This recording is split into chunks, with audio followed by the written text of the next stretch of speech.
to the flag of the United States of America and to the republic for which it stands, one nation, under God, indivisible, with liberty and justice for all.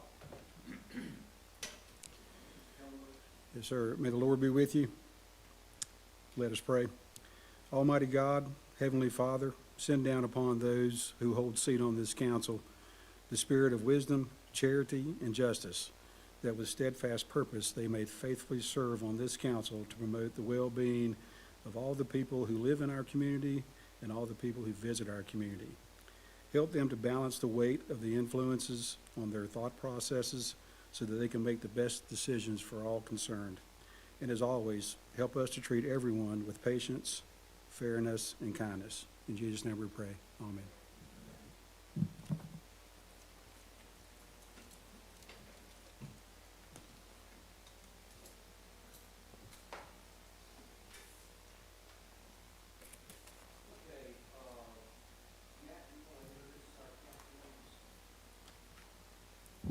Thank you. Good morning, Chair, Council members. Matt Algerin, Tourism Director.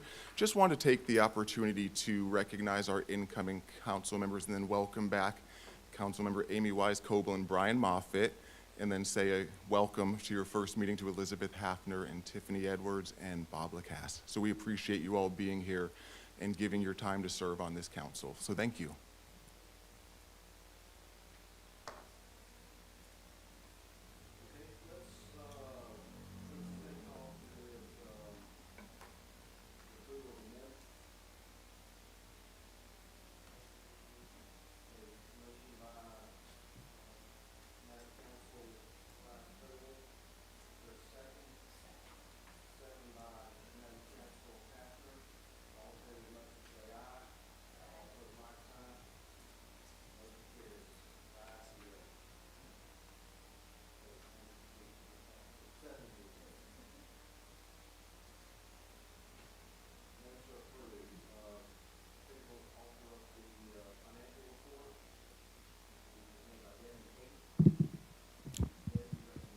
Thank you. Good morning, council members. Devin Payton with the Office of Management and Budget.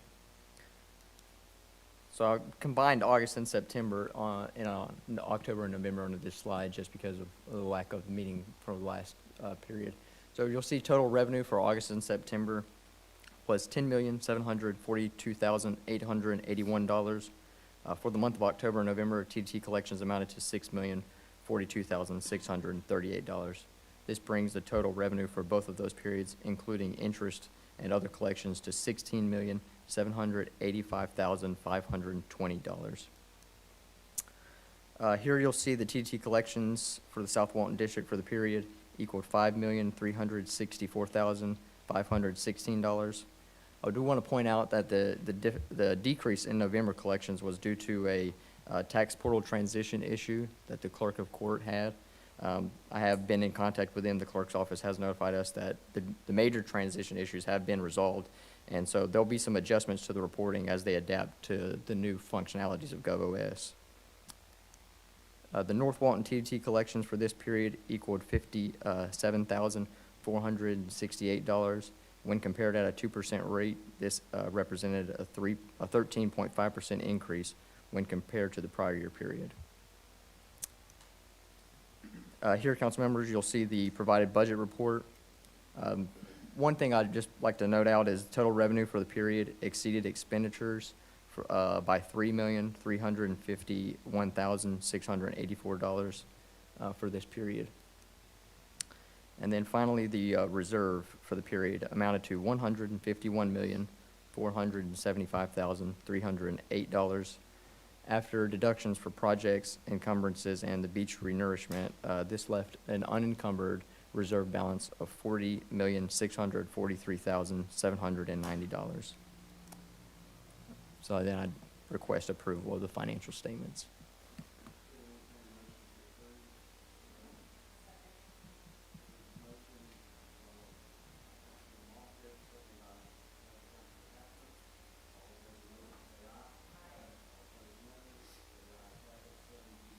Thank y'all.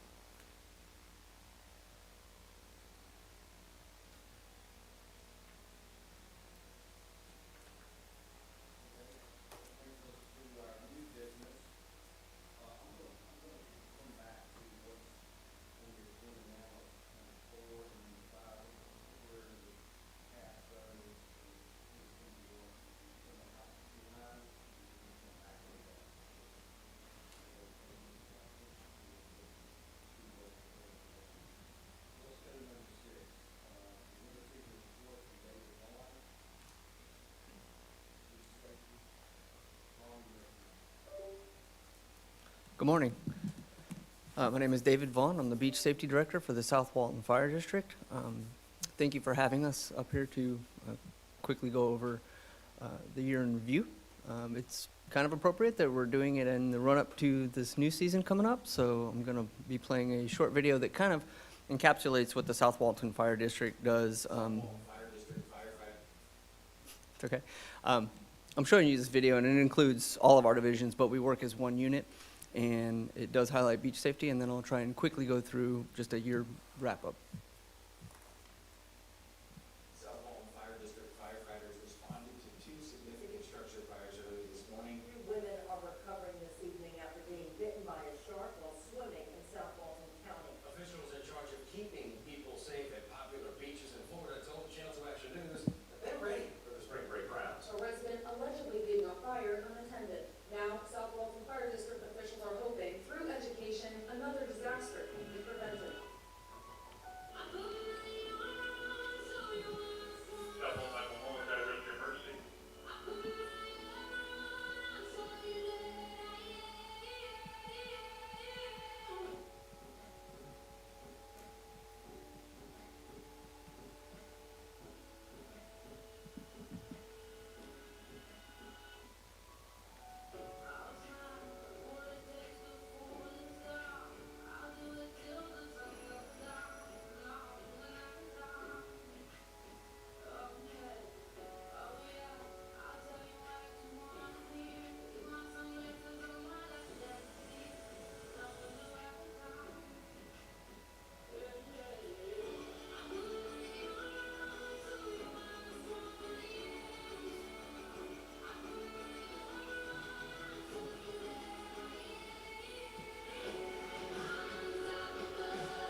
I want to thank our PIO, Mackenzie. Her video editing skills, pretty good.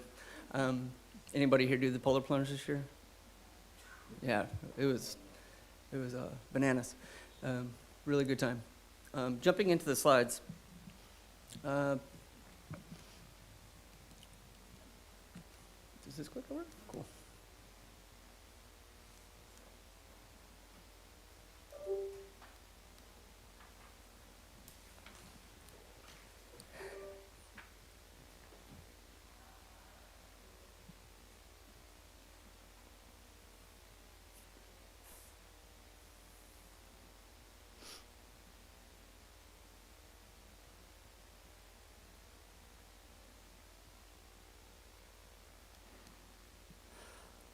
So as far as the flag conditions, this kind of helps paint the picture for the entire year.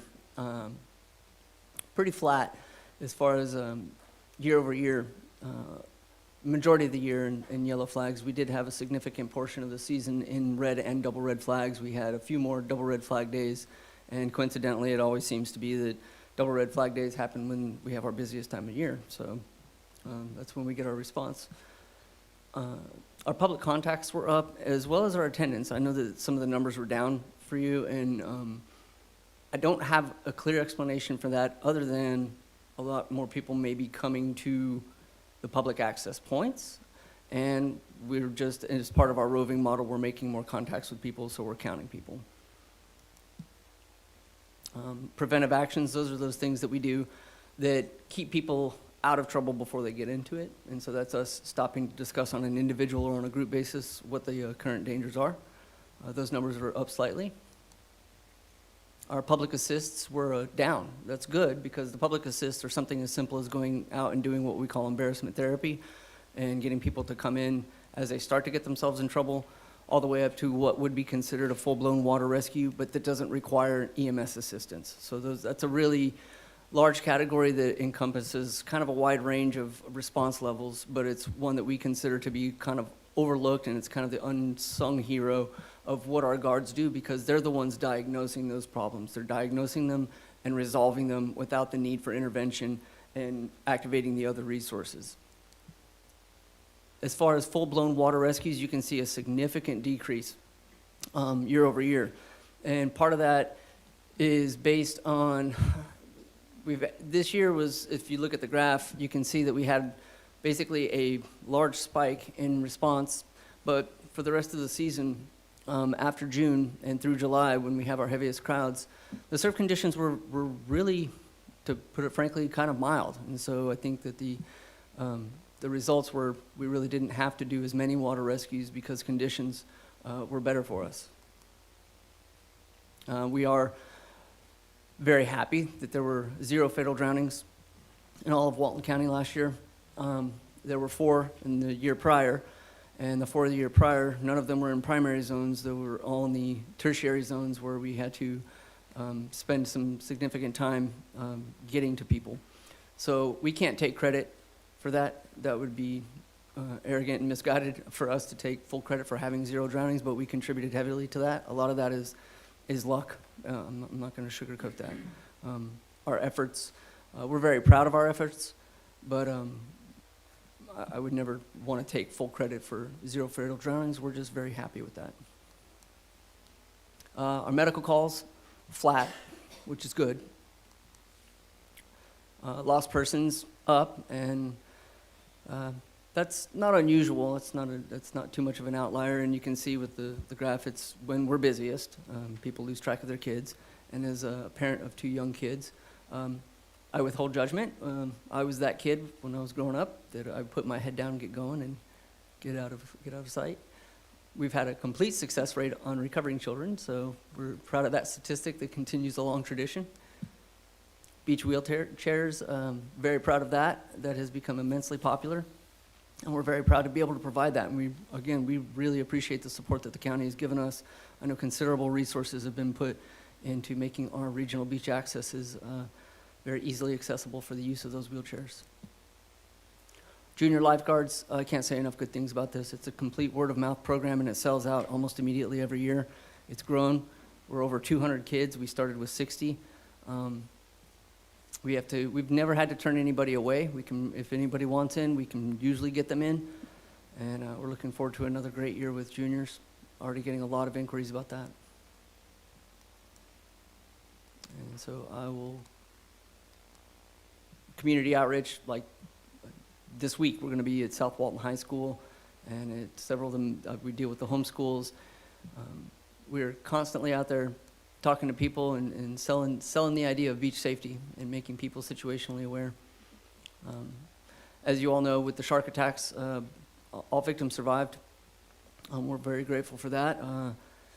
Every agency that was involved in the response for that had a large hand in making sure that those people survived. We're extremely grateful for that.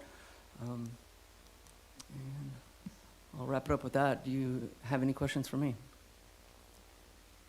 Any questions? Seeing none, thank you very much. Thank you for your time. I apologize, I didn't have my mic on earlier, so hopefully you can hear me a lot better now. And I would remind the council members, if you prepare to speak, just hit the little button and turn the green light on. Okay, thank you very much, David. Next, that'll bring us to our next item, number 7, Downs and St. Germain updates. Aaron Dinkle. Aaron, thank you for being here. You're recognized. Good morning, everyone. Erin Dinkle, thank you so much for allowing me the opportunity to present our research today.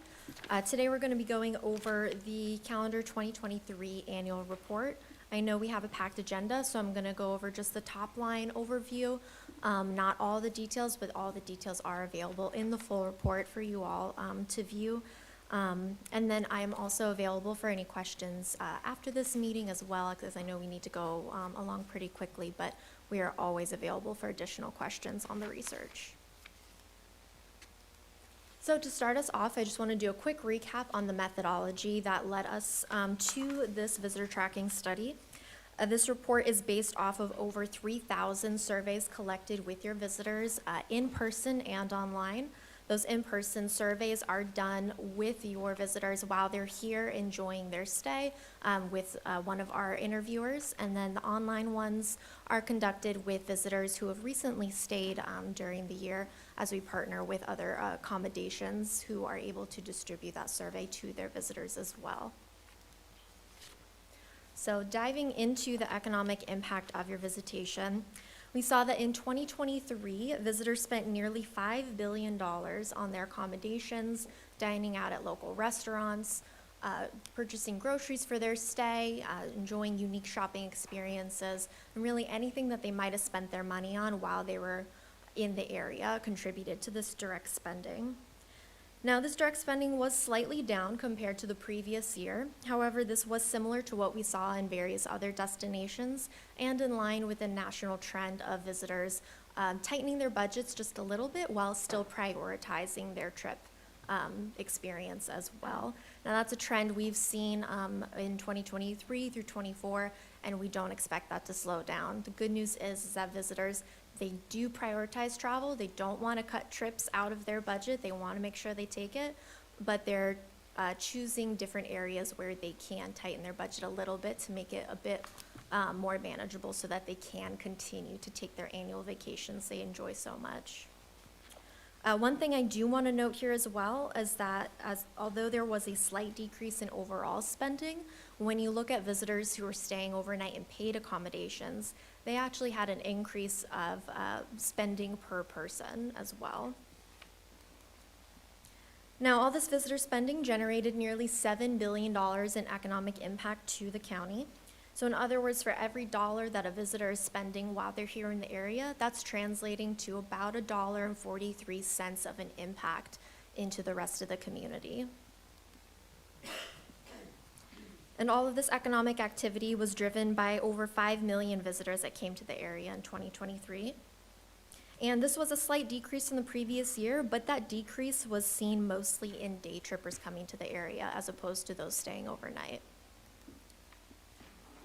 Those visitors who were staying overnight in paid accommodations generated over 3.7 million room nights, up slightly from the previous year, and that was largely due to a longer length of stay.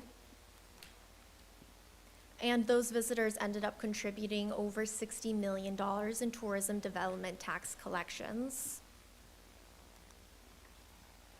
Now, all of these visitors and their spending while they're here and having a wonderful experience in the area, that ends up supporting nearly 41,600 jobs to local residents in the area as they're going out and supporting these different businesses and dining out and shopping. It's supporting these jobs as well as over $1.2 billion in wages and salaries to those employees. In other words, an additional Walton County job is supported by every 124 visitors who are coming to the area. Now, these visitors who are spending this money in the area during their trip, they are contributing to other types of taxes outside of TDT as well.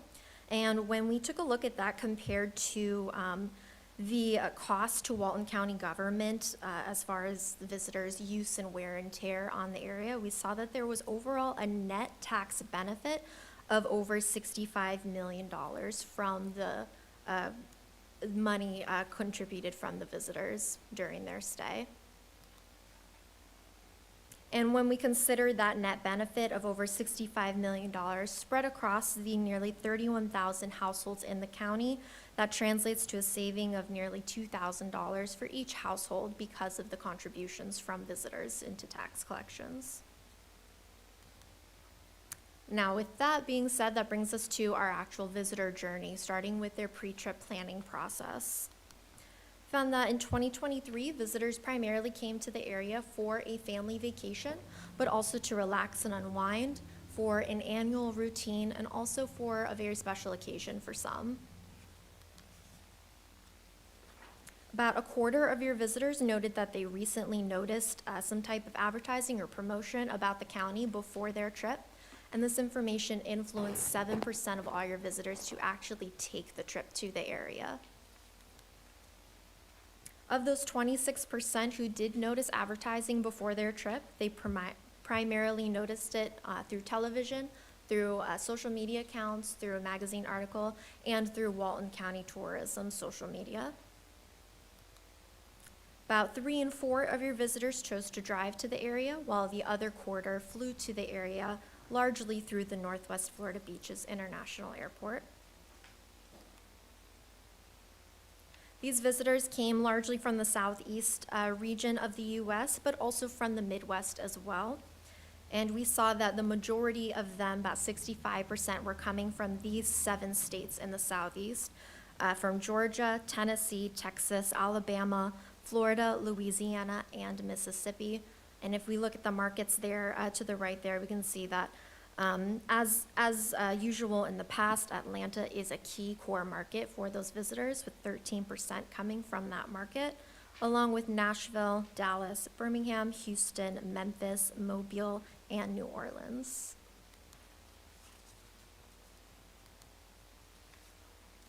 Now, while your visitors were in the area, nearly all of them enjoyed the beach or some kind of beach activity or experience, as well as dining out at those local restaurants that they enjoy so much, relaxation and unwinding, shopping, and in general, just spending quality time with their family where they can.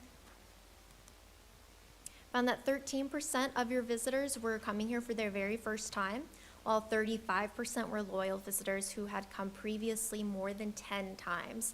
This is a really high percentage of loyal visitors, indicating you have a lot of visitors who really have a wonderful experience and want to return again and again. And that really aligns with what we saw with the main reason of this being an annual routine, that they want to return again and again. And finally, that brings us to the end of the visitors' trip process. And we found that they were very satisfied with their trip. Many of them gave a rating of 9.2 out of 10 for how much they enjoyed the area as a place to vacation. And 78% said that they would definitely return to the area for a vacation in the future. So that brings us to the end here. I'd be happy to take any questions today if you'd like. But again, I'm also available for any questions outside of this meeting as well. Members, any questions for Ms. Dinkle? Councilman Moffitt, you're recognized. Aaron, thank you. When do you expect the 2024 study to be available? Yeah, so we're just waiting on the latest TDT figures. As was noted earlier, there's that little discrepancy for November. So we want to make sure we see the latest ones after that's been revised to ensure that we have the most accurate count. So I believe that should be coming out in the next week, and then we'll be able to get that final report fairly shortly. Great, thank you. Mm-hmm. All good. Madam Council Edwards, you're recognized. Thank you. I see here about the first-time and experienced visitors, but do you have any data as it relates to how many visitors come multiple times throughout the year as opposed to their lifetime? Not throughout the year, just the lifetime at this point. And then my next question, and should be final question, but the net tax benefit, what exactly are you pulling from the county services and infrastructure to set against the taxes that have been coming in? So that's More kind of a specifically. multi-step analysis that we do, where we take a look at the county budget overall, and then we look at the tax contributions from visitors for that year compared to the county budget in those different categories. And then from there, we're able to assess how much of that is coming from your local residents who are kind of using those services, how much would be used from your visitors. To give you one example, a library service, we don't expect many visitors to be using that, but residents would be using that. So we kind of look at each of those services and split up the use, and then we're able to see the difference between that county budget and that direct spending contribution from visitors. But if you're interested in learning more, we can certainly send by the full breakdown of that calculation as well. I'd love that. Yeah, Yeah, thank you. It's a great number. Definitely. Ms. Hafner, did you have anything? Okay. Anyone else? Madam Councilwoman Coble, you recognized.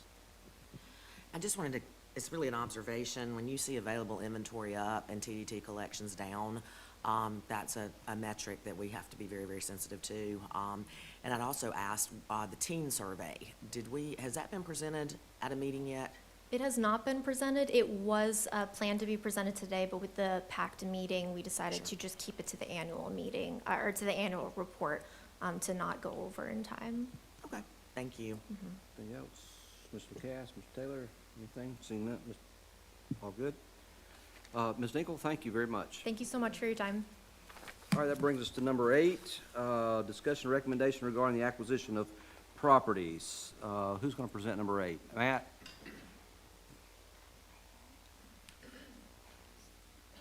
You are recognized. All right, thank you all. So, kind of a little history on this. This is an item that came before the Board of County Commissioners last week during their regular scheduled meeting. So, the county was essentially approached by a couple realtors with a couple pieces of property that they were looking to sell to the county. So, kind of through some of that conversation that was had, there was a discussion about the potential to fund the acquisition of those parcels with TDT dollars. So, with that said, it was important to me that we brought this in front of you for you all to be aware, but also, share your thoughts so we could take those back to the county commissioners in terms of, the potential acquisition of these properties. So the first property that they talked about was 4499 West County Highway 30A. So that property is just near our Ed Walline Regional Beach access by Gulf Place. So it is a little over 1 acre total, and the asking price of that property is $6.5 million. If that were to be something that was ultimately moved forward with, that would add an additional 75 feet of beachfront. I think beachfront's always something we all know that we're going to need, especially looking at, some of the changes along the beach with the customary use. So that was the first parcel they had discussed. The next two are smaller parcels, both less than 1 acre apiece. These are both near the Fort Panic Regional Beach access. One of them is north of 30A. Pretty small parcel. Asking price is $350,000. $250,000. I had those backwards. My apologies. And then the second parcel is south of 30A, and that parcel is $350,000. Located in a pretty good spot, kind of adjacent to our parking area for the Fort Panic Regional Beach access. So really what I'm looking for today is really just some general discussion from the council and thoughts on, what these parcels may or may not be able to be used for, and whether we think these are, good uses of potential TDT dollars. Brian Kellenberger may also have some insight, just because I know he's kind of looked at some of these parcels before, just in terms of potential uses and, what may or may not be able to be added to them. So I didn't know if, Brian, if you wanted to just offer any additional information. Mr. Kellenberger, you're recognized. Thanks, sir. Brian Kellenberger, Director of Beach Operations. The first parcel is a residential parcel on 30A. We looked at it a couple of times before. It formerly was 2 parcels that made 150 feet, which made a little more sense. But with 75 feet, we can still build what we call a regional beach access light. It'd be very limited parking, and depending on permitting restrictions and stuff like that, would be how we would get a boardwalk down to the beach. Regular change in elevation from upland to beach area. Making an accessible boardwalk is doable. It'll be a pretty significant structure. Real quick, while I'm on that, we're all still on the same train of thought. What did that parcel sell for? There were 2 parcels, both 75 feet of access. One sold. Do you remember what the selling price was? I do not. Originally, they were offered at $12 million or close to it, $6 million apiece, and I believe the ask is now $6 million? 6.5. So, we have a policy in the county of how we acquire property.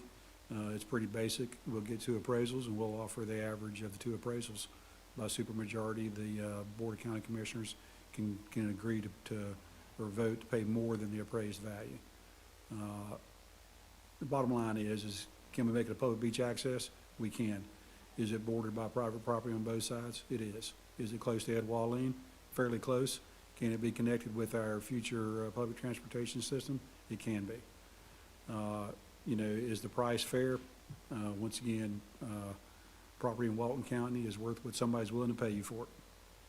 Appraisals don't mean a whole lot. They're a starting point, but it'll be up to the Board of County Commissioners to make a decision on what they want to pay for it. The other properties are adjacent to Fort Panic Regional Beach Access and in close proximity to Dune Allen Regional Beach Access. When we built the Dune Allen Regional Beach Access in 2018 or 19, there was a previous effort to do what we called right-of-way parallel parking, and Fort Panic was one of the areas where we did that. And so if you're familiar with that area, you'll notice on the south side of the road, we have formalized parallel parking.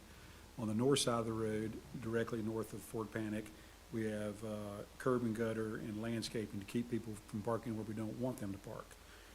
We did do some preliminary planning of extending that right-of-way parallel parking on both sides of the road westerly to the west side of the new Dune Allen Regional Beach Access.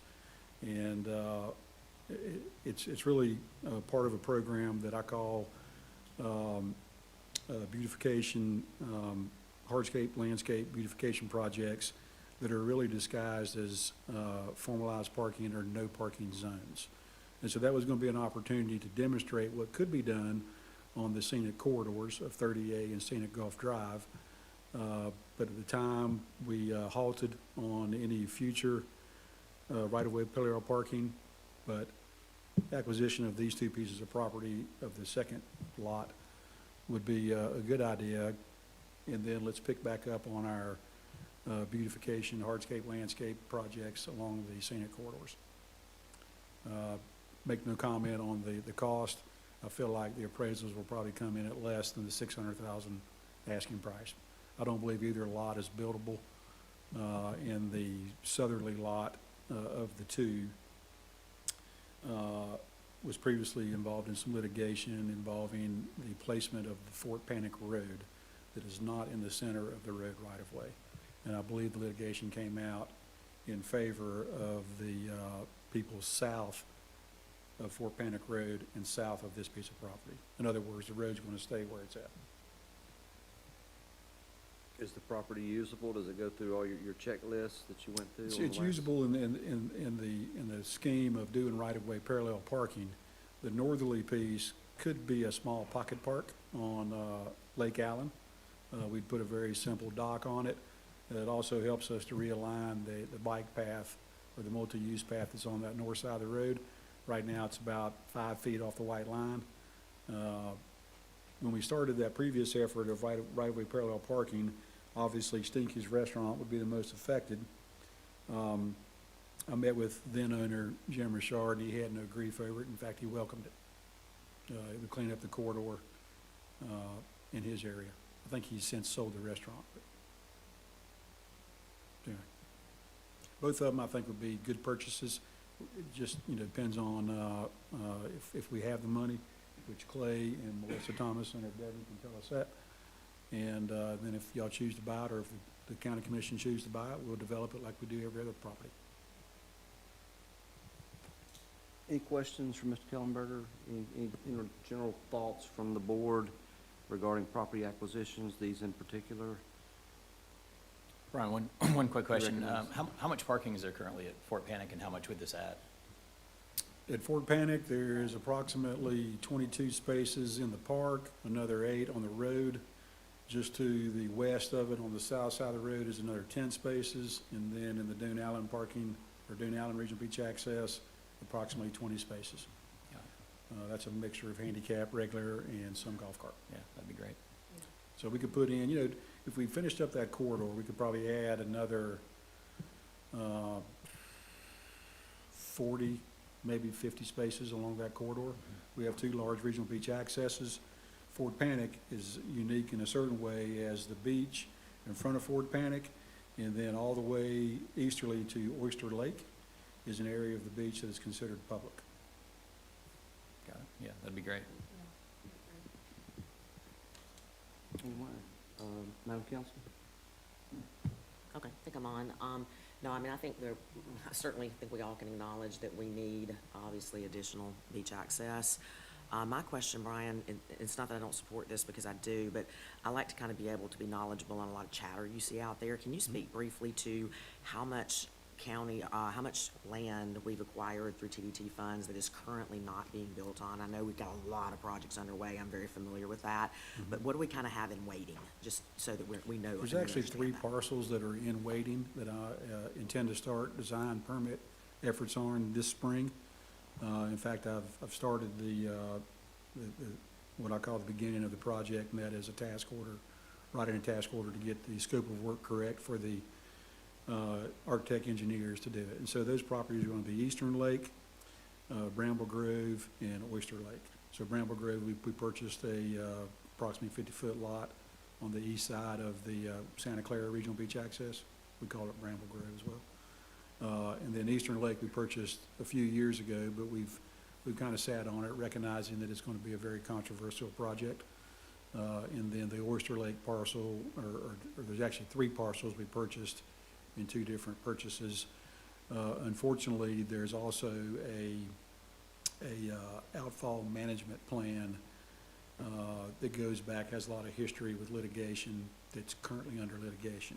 So we started some efforts on design and permit of the Oyster Lake parcel, but I've been asked to hold up temporarily while we get through this litigation, because whatever we do with the outfall management plan is going to affect what we do with that public beach access. Thank you. And so other than that, we've got all the other parcels we purchased over the last few years, either designed and permitted and constructed or under construction. Thank you very much. I can There'll be certainly more on support. that later. Anyone else? See none? Thank you very much. Anyone from the audience have any thoughts? Come on up. State your name. Good morning. My name is Lindley Dermody, Spell your last name. D-E-R-M-O-D-Y. Thank you, Ms. Dermody. Appreciate you being here. Thank you. Thank you guys for being here. I actually live next door at Costa Blanca to the property they're discussing. I'm at 4463 West County Highway 38. And I think the property is only a 0.56 acres, not an acre, right? I'm pretty sure. I think so. So yeah, it is 0.56. And we're just a little concerned because we have beach access, public at Ed Walleen, which is very large. We have the new parking lot going in, and we have a very crowded beach. So we just wanted to come as homeowners and say that we're concerned about making that small parcel public beach access. Because it is very busy with Golf Place, us, the new parking lot. So not that we're anti-public beach, because we're not. It's just that we'd like a little bit of leeway as homeowners and taxpayers. So I'm just here to represent our HOA. That's it. Any questions for me? What does that mean, a little bit of leeway on this Well, issue? we have a lot, I mean, our beach is crowded where we are. It's not that it's not, and we're not all private. We have a lot of public beach access by us. So we would be surrounded basically by Ed Walleen, which is a large one. And then if this new one came in, we'd have them on each side of us. So it's a lot of, we only have 14 units in our building, so we're not large. So that would be our only concern. And it is going to cause a lot more traffic with the new parking lot going on 393. And that is already a highly congested area at 393 and 30A. So that would be my concern, so. Any thoughts, questions? Seeing none, thank you very much. We appreciate it. Thank you. Anyone else? Well, Oh, Mr. I Taylor? was going to say, I think it's a very valid concern when we have residential properties and all of a sudden we find a little piece and then decide we're going to make that public, and then we have homeowners like this lady that just spoke to us, you know, a tiny little piece of property, and the impact on the residential lots on either side that are paying a ton of money to Walton County and ad valorem. taxes, so it's a, I think it's a very valid concern that she's brought up. Do we have any, do we want to offer any direction or recommendation to the Board of Commissioners on the property acquisitions? I guess, my recommendation would be that we would proceed with due diligence, that we would continue to explore whether or not it's something that's feasible, doable, that makes sense, that works within our general mission. If so, then that would be what I would recommend to the board at this point. Well, I think that's a good idea, but I also wonder, the real estate agent that brought it to the county, did that same agent bring it to the adjoining landowners to see if they may have wanted to purchase it?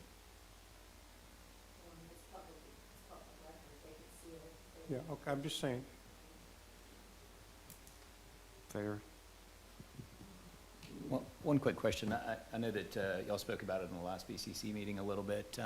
Matt, do you know, how are the funds, there are already funds earmarked for this purchase? How does that look? Right, so there's not funds necessarily earmarked. According Or to the available. CFO, there's approximately $7.3 million in TDT funds that could be used for property acquisition at this point in time. For beach park acquisition, Right. which would be the 4499 parcel. The other two would fall under the county's prior nature center designations, which fall outside of the beach park 10% statutory cap, and there is money available. Got it. That's good, thank you. And Yes, sir. you did say, though, that the public could go on this beach, so we wouldn't be buying something and then find out the customary use where you couldn't actually sit down. Well, if the county owns it, you can do whatever you want with property. Okay, thank you. Any additional questions, comments? See none. Do we have a motion? I'll make a motion that the county, like BCC, proceed with the its own purchase. Motion by Madam Councilwise Coble, is there a second? Second. Second by Councilman Moffitt. All in favor of the motion, say aye. Aye. All opposed, Aye. no. Show it passes 7-0.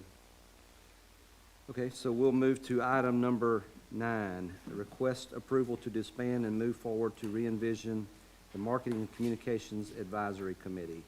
Ms. Kelly Carter, you're recognized. Good morning, Commissioner. Good morning, Council. I know when you first think about disbanding something, it sounds like it's a bad thing, but it's not. So really and truly, a lot of things have changed since COVID, and just people's times have changed and how much time people have to give to different committees and things. And one of the things that, you know, we really talked about is how we can make sure that we're being the most useful of everyone's time. And we've had a really hard time with getting qualified applicants for this committee, because much like the TDC Council or any of the other committees that we have, there are requirements of, you know, what you do and what your background is and that sort of thing in order to sit on this committee. So we had several committee members choose to fall off this year. And then in addition to that, we had it open for 30 to 45 days trying to get qualified applicants, and we just were not able to get enough.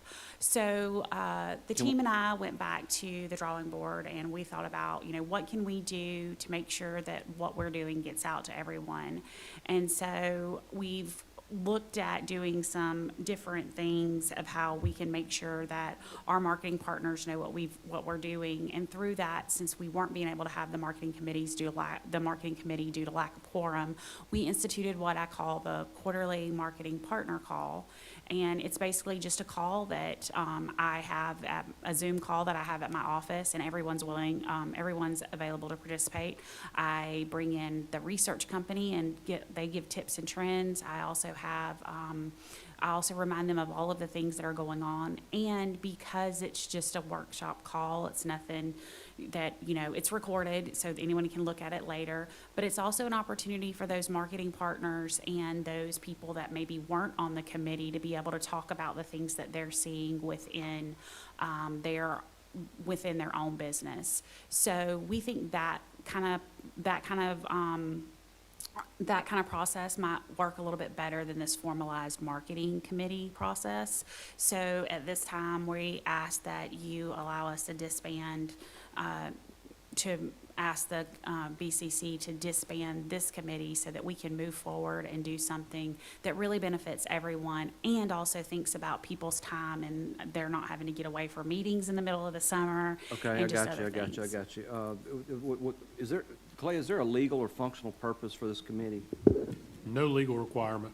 Functional purpose, we've done it a variety of different ways. We've done it like this. We've done it through workshops, design charrettes, things like that. If they are a formalized committee and are gonna make recommendations, is the biggest thing I want you to understand. If that happens, they are subject to the sunshine law. So we have to assign a staff member, we have to notice it, we have to keep minutes. And you then have to meet quorum to comply with making recommendations.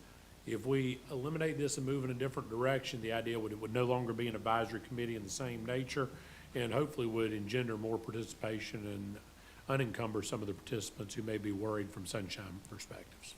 How many, what's the total membership now? Kelly? It should be 9, but we And only have. we can't get a No, quorum? sir. No, sir. The last 3 meetings, we were not able to have because I didn't have a quorum. So it's a lot of work on my staff end and, you know, the tourism department, and then to come to find out we don't have a quorum. What would you say would be the overall value of the committee? What does it offer as far as? It offers, what I would say it offers is it scores the event grants, and I have a solution for that as well. So that is the biggest thing that committee does, and I just have to be honest, last year, most of the committee chose not to score the event grants, so I had to come before you all and kind of come up with Plan B for that. So one of the things that I wanted to do is if this committee's no longer bound to score the event grants, I can maybe put together someone that would actually like to do it and actually do it. Okay, sounds like it would probably work better. I mean, right now, we're getting 0 participation. And very little I value. don't want you to think that no one did it. There's some very good people on that committee of the 3 or 4, very, very good people. And people just you lose track of time and you just don't realize you're gonna have 60 event grants to score, and that's a lot. So, but yes, sir, that's what I would like. Okay. Members, any thoughts, questions? Madam Councilman Wise-Coble? Thank you. As a lot of you know, because I've said it numerous times, I was not a fan of the formation of the committees when they were originally formed. I know that we did it as an attempt to, I think, better engage the public, but my concern then was you're now creating other entities that they're then going to recommend to the TDC, who then recommends to the BCC. It's another layer. I am sorry that you did not get support, but I think members of this council should be ready and willing to score event grants should that be needed. That's certainly something we've done in the past, and you certainly have my full support to disband the marketing committee. So we would make those recommendations, we would score them? Usually it was a subcommittee of. A subcommittee. Maybe 2 of us would agree to take our time to do them. And, you know, it's not, it is time consuming, but when you mark out an hour and a half to 2 hours and you just. I think that's the most efficient way to do this, Absolutely. it sounds like. In my opinion, yes. Any thoughts? Questions? I have one question. Madam Councilor Edwards, you're recognized. The quarterly meetings or marketing calls, are you planning on continuing to do those, and are those open to the public? They're open to anyone. Okay. We put them out to everyone, and I just had one 2 weeks ago. And basically, we kind of went over some of the stuff that Aaron went over, and like tips and trends that our marketing partners would need to know. And then it's completely recorded, and we put it up on the web, and we do that because if you had a meeting during that time and you couldn't hear what your partners had to say, you can always go back and listen. And it's something that I've been doing for over a year now. And it gets more participation than the marketing committee does. I agree. I think that there's probably a lot of excitement about tips and trends and being able to go back and look at that. So that's great that you provide that. And it gives everyone an opportunity, whether they're on the committee or not, to say Right. what they're seeing with their business. And it allows us to be a little bit more nimble in our advertising, because if you, as your business, say that it looks like we're not seeing what we want to see, it allows us to do a harder hitting message or pull back if that's not what we need to do. Thank you. Anyone from the public want to comment? Seeing none, the chair will entertain a motion to disband and move forward to re-envision the Marketing Communications Advisory Committee. I would like to say something. Oh, go ahead. Well, it would be appropriate after motion, if you give the motion a second. Oh. Okay, is there a motion? Moved by Madam Council Hafner. Is there a second? Second. Second by Madam Council Wise Coble. You're recognized. What's your name? Kevin Rosa. Spell your I'm last the name. Director of Sales and Marketing at the Hilton Sandestin Beach, and I wanted to go on record that I went to every meeting. I chaired it, and I thought it was a Thank great. you. Thank you. It was a great, successful team when we could get a quorum together. I totally support Kelly and the entire tourism department of what they do for this community, and I participated in the last call. I asked a ton of questions, as usual. Give me a podium and a microphone, and it's fun. So, listen, I really do support what they're doing, and disbanding it is quite all right. I think that these calls are very successful. We certainly would welcome your participation if you would like to continue to stay involved in some way. Oh, I'm completely involved. They know I call all the time. I think it's it's our leading industry in this community, and we have to be very supportive of it. And I feel that the Hilton Sandestin and what the gentleman who built that hotel 40 years ago did for this community, I think it's really, really important. And being a leader in the community, I think it's our duty. So that's it. Okay. All in favor of the motion, say aye. Aye. Aye. All opposed, no. Carries 7-0. Thank you. Thank you, Kelly.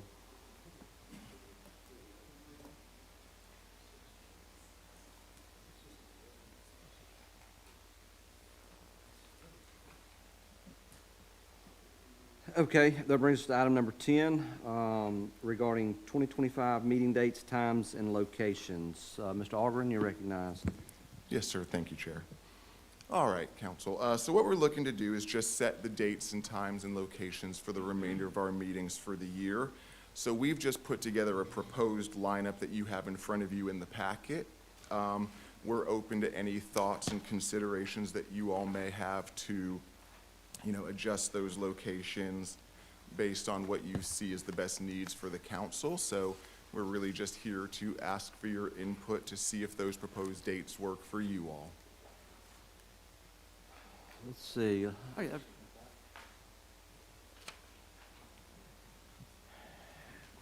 Where does everyone live here? Is everyone South Walton here? South Walton, Freeport, South Walton, Freeport. What about in the if you live in South Walton, raise your hand. If you live in Freeport, raise your hand. If you live in Definiak, raise your hand. Okay, so why don't we split this up? Every other here's an idea, and listen, you can push back. It's all fair game. But why don't we just alternate from South Walton to Freeport, maybe every other meeting, and see how that works. And if for some reason we find that the Freeport campus is not providing adequate accommodations, it just doesn't work, we'll change it. Yeah, most certainly. I mean, we're open to whatever direction the council wants to go.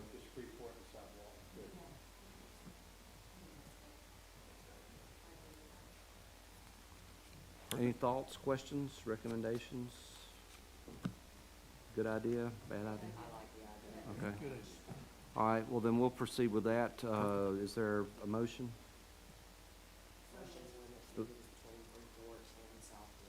Any public comment? Seeing none, is there a motion? Motion by Councilman, Madam Council Hafner, second by Second by Councilman Moffitt. All in favor say aye. All opposed, no. Show it carries 7-0. Thank you. We'll go ahead and start working to get those meetings scheduled.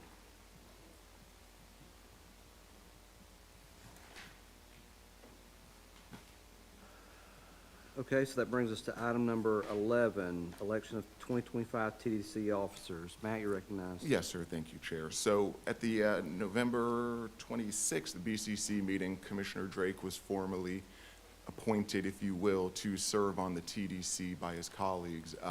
As part of that, he chose to serve in the role of chair of the TDC Council.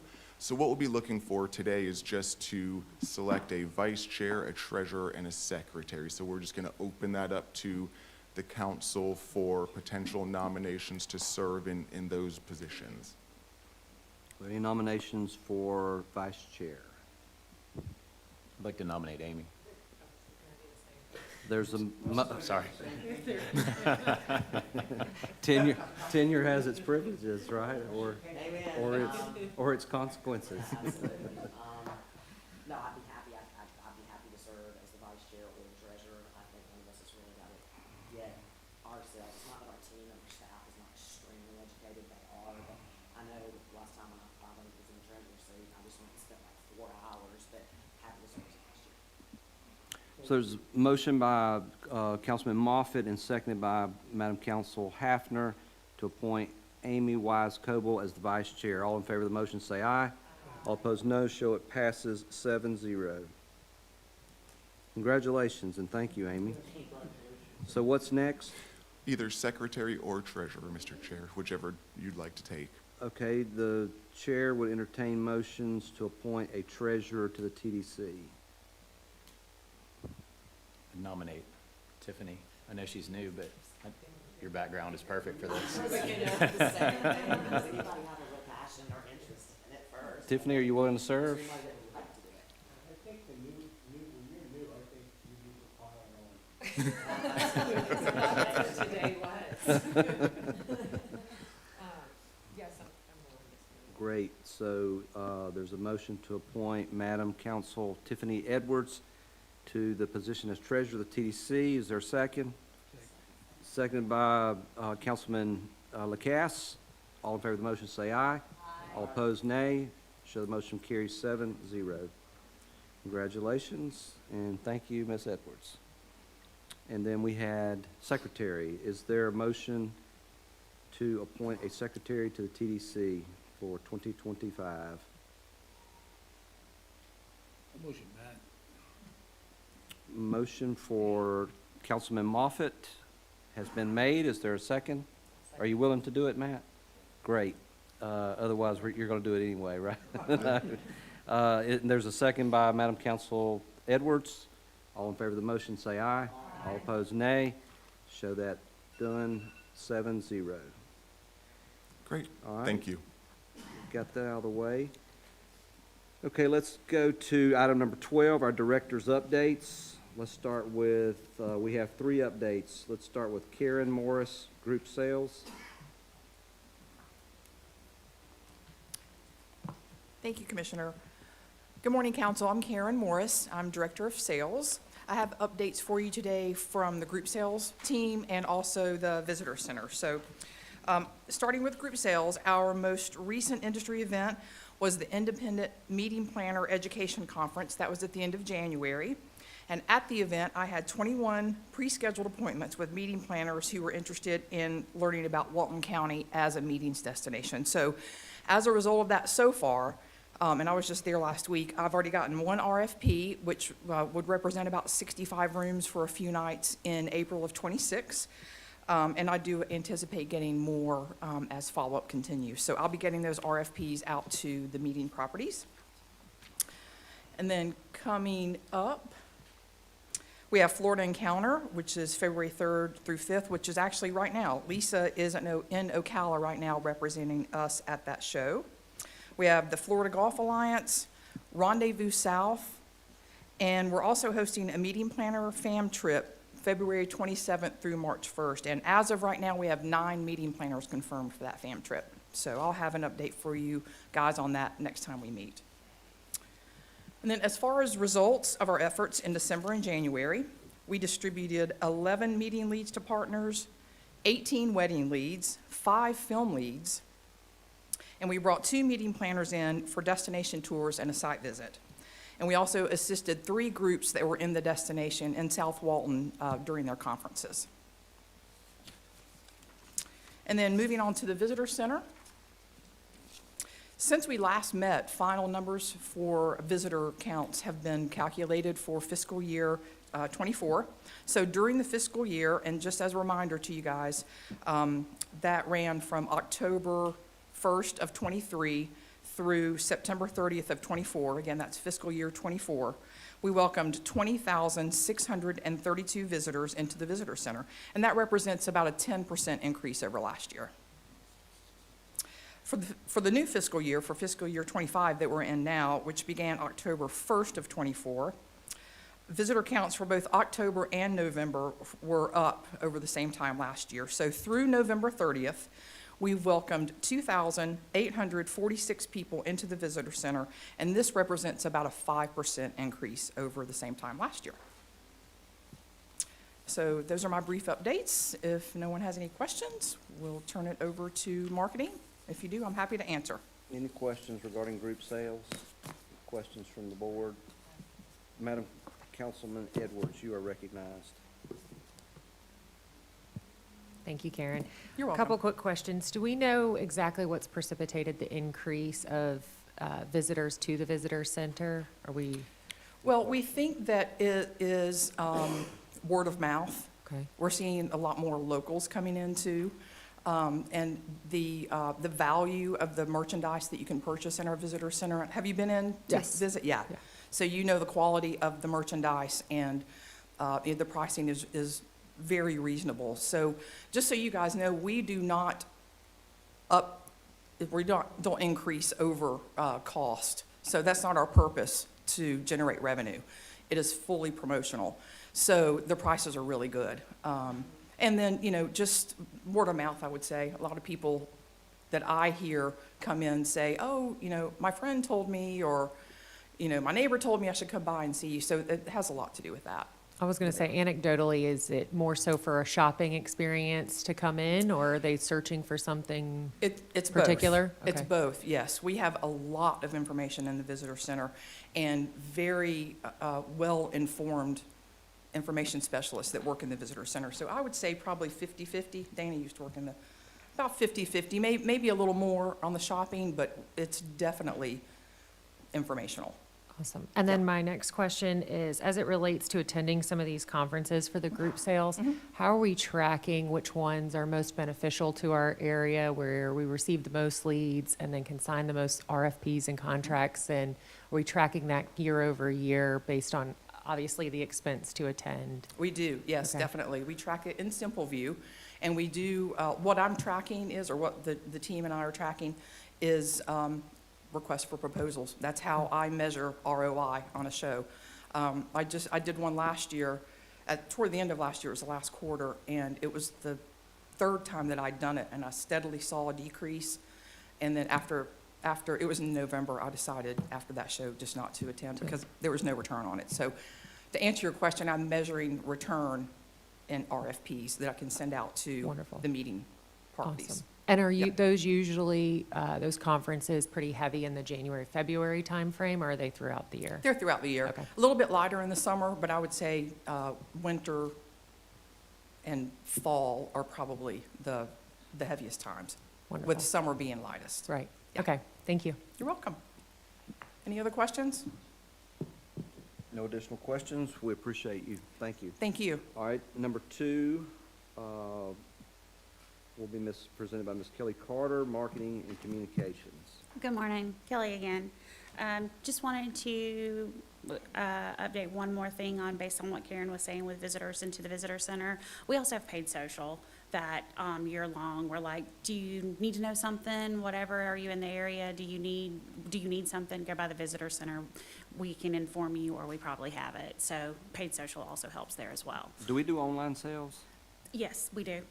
And especially the holidays, I like to say I'm in charge of the product, Karen's in charge of the people.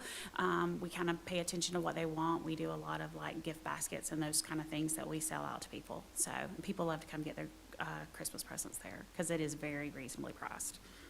All right, on to more marketing. So as we look at what we've been doing from September to December, it's always going to be encourage those fall and winter bookings with the messaging. And as we talk to our accommodations partners, we do realize that the window is shorter, so we need to make sure that we're talking to them when they're interested in booking. We also executed a couple of activations, Chicago Gourmet in Chicago and New York City Food and Wine Festival, along with Food Network and obviously New York City. And then we also focus on encouraging that winter travel from those very, very cold markets. And then lastly, we are working with sustainable tourism. We do that through a number of ways. Miss Amy Wise-Coble has a coalition that she's kind of put together, and we sit on that and help her with that. And then just making sure that our Know Before You Go message is aligning with what everyone is saying. And I always like to remind you that Know Before You Go is everything you need to know. It's what the flag system is, it's where your beach access is, it's how to treat the destination, and it's where to go get some dinner. So Know Before You Go, it can mean anything. Just got to figure out what it means to you. So when we look at website performance, we had over 400,000 visits to the website during that time, and our top sources were from paid social, so that's why I thought it was important to say that. And then we had 95,000 visits from displays. You can see those cities. If you will look at that, if you look at the top one, that's the top region, please notice that the Illinois state, which is going to be Chicago, where we did a lot of stuff this winter, and then New York was up much, simply because we went to the New York Food and Wine Festival.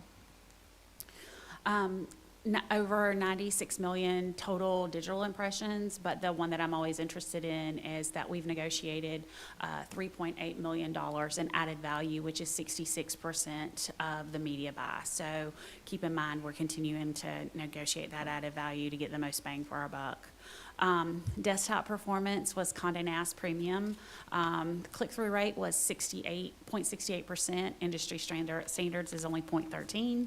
And then AccuWeather just continues to perform very, very well for us. And the click-through rate was 1.34 when industry standards is only 0.21. We went to New York. We took Nikhil Abavala. We did 4 days, 4 events in 4 days in New York City Food and Wine Festival. We were a sponsor of that. Nikhil made food for 4 days. We handed out swag bags. We talked to people. We did a lot of things there. We made a lot of friends, and it was a very good opportunity to introduce our region again to maybe people who aren't aware of us as a vacation destination. I was excited when I saw some of the advertising.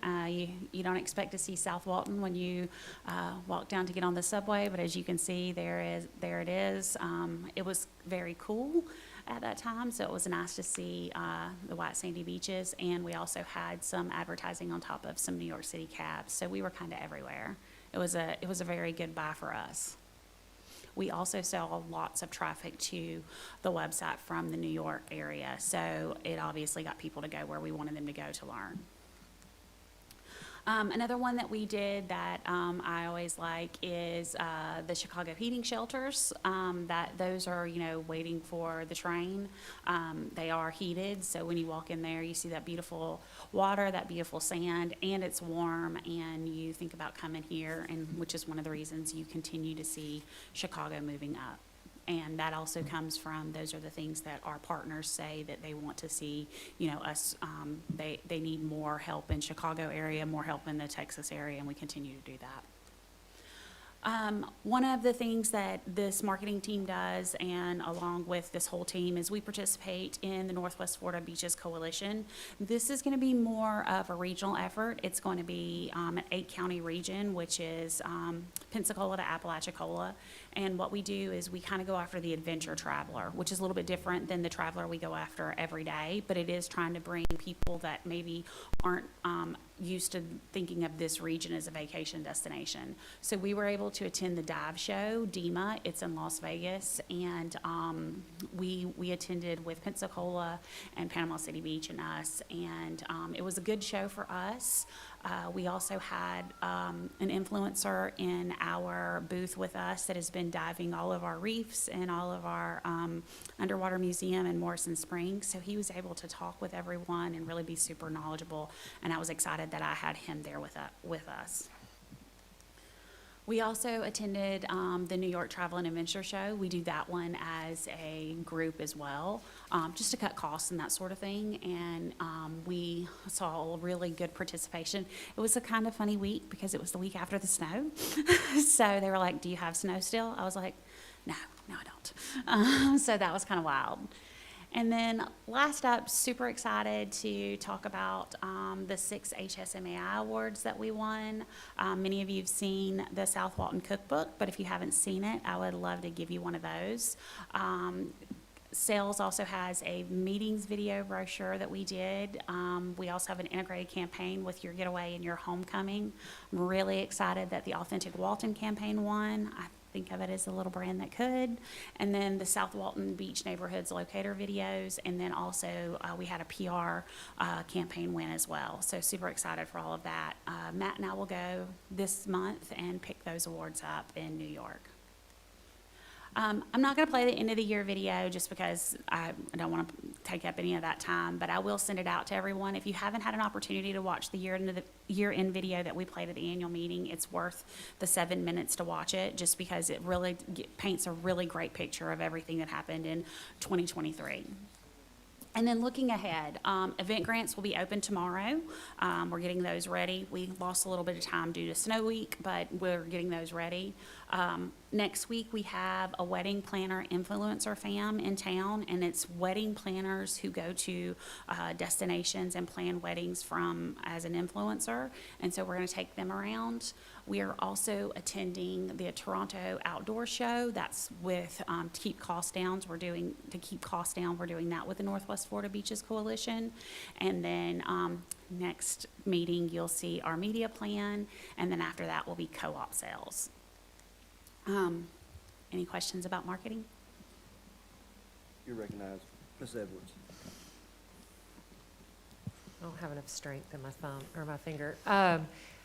Just something to note on the wedding and the influencers, and I think from the bed tax community in general, and as we look to watch ordinances change and events, just to really be aware that we're not promoting weddings in homes or event spaces or commercial activity in those, which I'm sure you're aware of, but I Yes, just ma'am, wanted to we're make sure not. we have it on record because that's something we're constantly having to fight as No, a- ma'am, we're not promoting Yeah. that. Our places, we're going to the actual wedding locations. We're going to Eden, we're going to Seaside Chapel, we're going to the Hilton, we're going to Sandestin, where they have we have a, if we don't promote it, because we wouldn't let a wedding house, we have a standard operating procedure that says that unless you can have a wedding there, we can't promote it there. So Perfect. part of ours is we wouldn't let someone buy a co-op in a wedding house. So we have really good SOPs to deal with that. So Awesome. got Thank that. you. Yeah, definitely. Councilman Moffitt, you're recognized. Kelly, do we have a strategic plan for marketing for the season? Yes, I can share that with you. Yeah, do you mind? Yeah. That'd be great. I know just as the market's changing, right, we're kind of seeing things on the front lines. I'm just kind of curious as to, if spend is the same, right? Are we allocating it differently? Who So are we we're going going to after? use basically what Downs and St. Germain has given us and kind of pull it together. We are working on Downs and St. Germain is working on a marketing potential study for us so that we can look into those markets that we're going in and see where there's more potential for us to be there and look at other cities where maybe there is potential that we didn't realize before. So we are looking at some of those things and we're working on putting that together in that plan. So yeah, I can get some information to you. Yeah, that'd be great. Thank you. And we'll have all of that with the media plan as well. How about seasonality and time of year? That's part of is that part of the it. plan? Mhm. Okay, that'd Yes. be great. Thank you. Any additional questions, comments? Yes. Mr. Taylor, you're recognized. Yeah, looking at the map that St. Germain gave us, 3%, it looks like, is the business that comes from the New York area. And so I'm just curious why we don't concentrate our efforts. It's primarily a drive-in market with Texas, Mississippi, Louisiana, Georgia, Alabama, and as opposed to going, I would never, after being open 42 years, spend our money and our company to try to build up a market where the people aren't coming from. So we see that as what we call an emerging market, and there are a lot of people that are in, that don't realize that in the New York area, don't realize that we're even an option for them to come to. So while we're not spending wild amount of money to do that, we are spending some, and we also couple that up with what we call a PR mission as well. So all of those magazines and everything that are there, we meet with them as well to try to get media stories too. So when we take that chef, I might can get him on, you know, morning shows and those sorts of things, and have an opportunity to have that chef meet with various publications that are in New York as well. Well, they have some pretty good chefs in New York, and they have They some do. pretty good chefs in Chicago. I look at the map, 5% is out west, and my company, 42 years, I'm not getting visitors from Seattle or Portland or San Francisco. And so I think it's a fun trip. We're not going to any of those I places know either. that, but 5% is greater than the 3% from New York. Yes, So sir. you may want to go west. If you, spending money to develop emerging markets, in my opinion, is a waste of money. Okay. Madam Councilor Hefner, you're recognized. Thank you. This is new, though, Kelly, is that correct, that you just went this year, so we're not gonna really see the effects of what this emerging market's gonna bring? So what we did was we had an opportunity through Food Network that we Sure. work with on, through publications and different things. And we did Right. that for 3 years in a row. And what we Okay. did is we looked at what we got over it, and we looked at, you know, what we should be doing and who we're talking to and that sort of thing. And I can go ahead and tell you that we made the decision not to go back. We haven't told them that, so maybe keep that under your pillow. But Sure. we did it for 3 years to see, you know, what it was, because we had the opportunity to meet with publications, and it's New York, just because, you know, there's a lot we can do there. We did make the decision that, you know, they moved the event. It used to be in Midtown, and it moved to Brooklyn, and we just decided this is not for us. So Sure. we won't be going back to that event, but Right. we do like to try new things to try to get other people interested, because you got to remember, an event like that is also bringing in visitors as well. So not Absolutely. every person is from the New York Sure. area. They're all from different areas as well. Well, I think you all did a good job in trying it and going and trying to get out in an emerging market. I think the population of this city is millions upon millions of people that could be visitors here. So, you know, I think at least you've got, you said 3 or so % coming. I mean, I think that will continue to build as time goes on and people see, you know, see this as a destination, but thank you. We saw a lot of people that were willing that wanted to find out, like I say, that there's more to Florida than Miami and Mickey Mouse. Right, So- sure. What are we competing with? Hamptons? I mean, where do people in Midtown Manhattan, when they want sunshine, where do they go? Naples? Naples and Miami. Yeah, I lived in Naples for 3 years, and it was New York, and it was Chicago. Delray Better. Beach. And Delray, Miami yeah. is the heaviest focus in Yeah. New York, congregates 70% of their travel in season. And usually it's for 6. Well, New Jersey beaches aren't bad. Cape May, Avalon, I mean, you can go all the way down. These are really, really some high-end beach areas. So, again, spending the money that the bed tax collectors that we're sending in, 60 million a year, we don't spend our money on emerging markets. We don't. We spend some on emerging markets. Say one thing there, maybe my finger's too weak. I was just gonna say, I had the luxury of seeing the marketing, the group sales marketing plan and the group sales efforts and strategies and deployment, and spent a little time with Matt and his team. Being new to the area, I can tell you that what I witnessed on paper and their strategies, I was very pleased with and happy to see the direction that it was taken. It identified where you see the bulk of your business travel as non-drive, which was your feeder markets with direct flights, which I think is critical, and most of their spend was in that area. And to clarify that, the same market segmentation that they saw potential development within the drive market and the feeder markets from flights, match my own. And that was a brand-new market segmentation that we spent a lot of money and data researching, so I was very pleased with it. Just wanted to say that. Thank you. Any other questions regarding marketing? Another comment? Yes, you're recognized.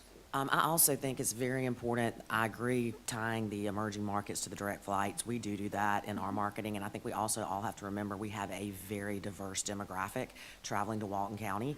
And so even some of our feeder markets may vary ever so slightly based on which destination the traveler is choosing. So I just think that's always something we need to be sensitive to. Yes, ma'am. All right, so that wraps up marketing. You want to, we have Nope, some more? I got communications too. Unfortunately, Nicole is not here today. I was She's at a going to ask you, conference. would you want to go into the communications? Yes, yes, sir. So next up, pretty quickly, media snapshot from September through January 1. It's all in your packet, but they had 25 articles for media in September through November and 54 November through January 1st, which is 6.147 million in earned media or impressions. I'm sorry, let me read that again. 6.147 million for September, November, and 222 million for November, January, with a 1.2 in earned media value and a 686,000 media value. Nicole was in New York for International Media Marketplace. That is the perfect place to be for to talk with anyone about coming to this area, and it's where that takes place. She was there for a couple of days meeting with partners. She had 13 appointments, meeting with people who wanted to know more about this area to write articles on this area. Last week, we hosted the Perfect in Walton County celebration. I thought it was a great opportunity for everyone to come together, and it was a fun time. Ms. Wisecoble was there, and it was a good event, and we were happy to celebrate all of our winners there. We also will, when Matt and I attend the HSMAI Awards, we will also do New York Desk Sides. I have meetings with Modern Luxury, and the other ones escape me right this moment. But we have several meetings there. Look for the February Connection to come out. We also this month have Walton County Line issue 13 that will come out, will be printed. Next month, Nicole will also represent tourism for Florida Tourism Days. We had several media visits during this time, and we had a group FAM. So individual media visits was Heidi Brandes, who was able to enjoy the Songwriters Festival. And then in February, we also have Nikki Miller-Kai, who is coming in to enjoy the Gumbo Festival. So those were just some of the things that we had going on. And then additionally, while we were in Chicago for Chicago Gourmet, we had some desk sides there, and that represented a couple articles.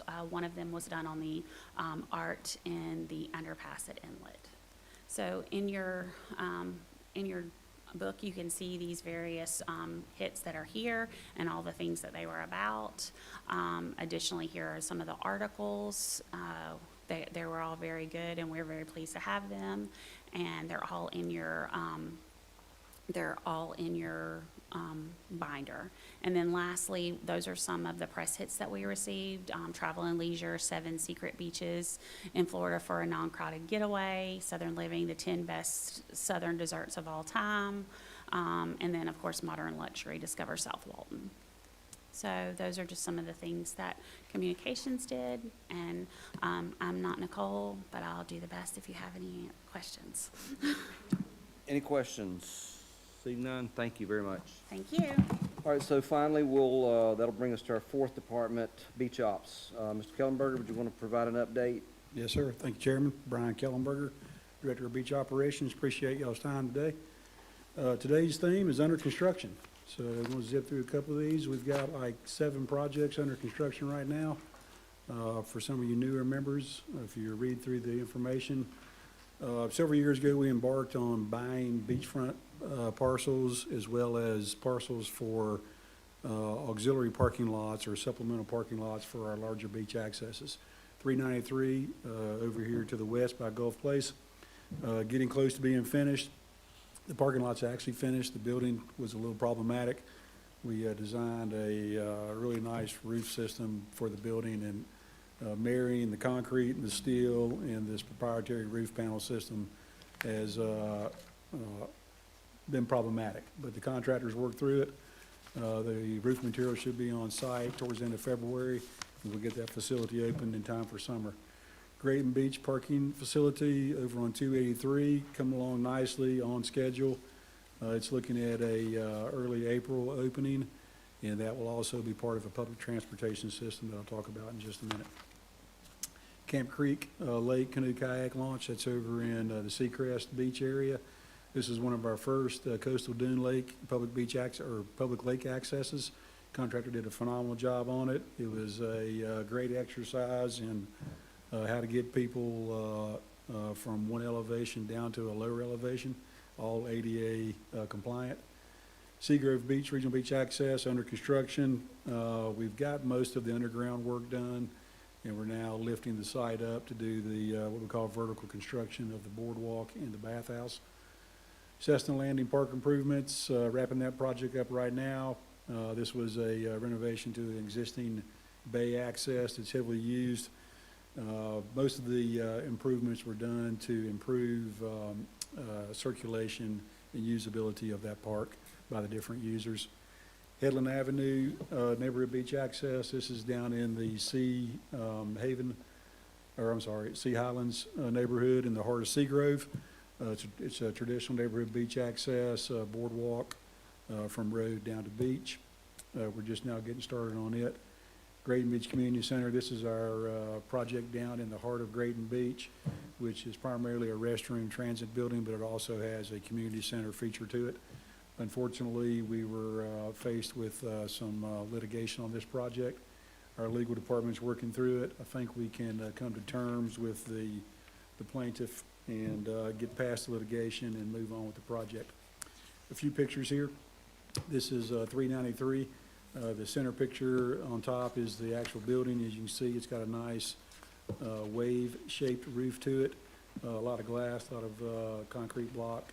It's going to be a nice building, about 88 parking spaces. This is supplemental to the Ed Walleen Regional Beach Access and also part of our transportation system.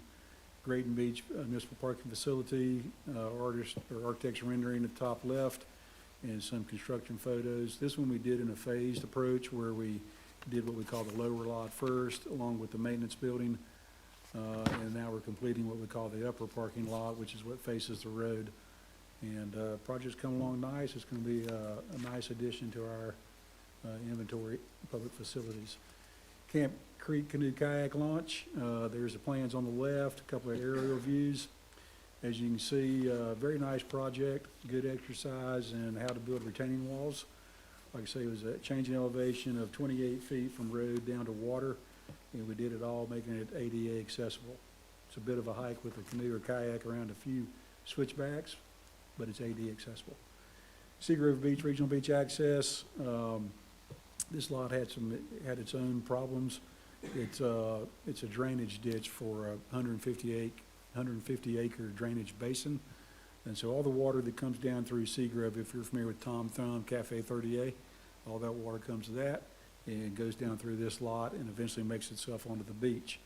We've actually put in a lot of stormwater components that will take what we call off-site stormwater to treat it before it's released or back into the ground or onto the beach. Cessna Landing, like I say, existing park, heavily used, had a lot of gravel, had poor circulation, so we've added a few docks for loading and unloading of vessels, paved all of the gravel parking areas, and created a dedicated launch and recovery zones for vessels on trailers. And so it should make that park perform better, and we'll see as we move through the next couple of seasons. Headland Avenue Neighborhood Beach Access, once again, right in the heart of Seagrove, traditional neighborhood beach access. Nothing very important about it, but it'll give continued beach access. In that area, we have beach accesses about every block, and that beach from the east side of that neighborhood all the way to what we call Seagrove First Edition is all public beach. Great Beach Community Center, once again, it's at the end of Definiak where it meets Holtz Avenue. This is the artist rendering. It's a really nice building, 6 fixture per gender bathrooms on the lower level. The upper level is observation deck and a conditioned core where we'll display interactive kiosks with local history as well as have some static local history exhibits. Other projects, Walton Dunes, this is down in the Eastern Lake area. It's a parcel we've had in our inventory for quite some time. We've attempted to develop it, but unfortunately is also undergoing litigation right now. We'll get through it and be able to build it, but until we get through that litigation, we're on hold. One Seagrove neighborhood beach access. This is a boardwalk that got compromised in a storm a few years ago. We built it back to make it serviceable, but embarked on a design permit effort to make it ADA accessible. We've issued the contract. Contractor is started, and it's about a 60-day project. Unfortunately, it's going to compromise a little bit of spring break, but it'll be open for summer, and we won't have the possibility of having to shut it down due to structural deficiencies. There's the plans for it. Once again, typical neighborhood beach access. A few other parking projects. Driftwood Road Municipal Parking Facility. We just took bids on it. We got 3 bids. All of them came in below the engineer's budget. We're ciphering through those bids. One guy was uncomfortably lower than the other 2 bidders, and so we want to make sure that they have everything before we issue that contract. Miramar Beach Municipal Parking Facility, this is a 4.5 acre parcel that's on 98. If you know where Driftwood and Ellis Roads meet 98, McDonald's, Miramar Beach area. We've not started development on this, but we'll be having some public workshops later this spring, this summer to introduce to the public what does it mean to have a parking structure in South Walton. Here's our Driftwood parking lot.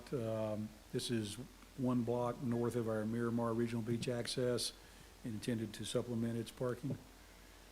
Park projects, Kellogg Nature Park. This is over on the bay off of Chat Holly. 10 acres gifted to us many years ago with a express purpose of building a nature center on it. We've completed design and permit, and we have this project out for bid. We'll start construction on it in the near future. There's a building, coastal architecture, I call it coastal cottage architecture. The people that conveyed the land to us or gifted land to us were pretty big in the Audubon Society, and so they had some stipulations that this be used for, or the members of the local Audubon Society have used for it for bird watching. Other projects upcoming, Oyster Lake Beach access. These are the parcels we purchased just to the west of the outfall. Let's say we started some preliminary designs, temporary on hold until we get through that litigation. Santa Clara, Bramble Grove, small parcel to the east of it. We'll just add probably some more parking.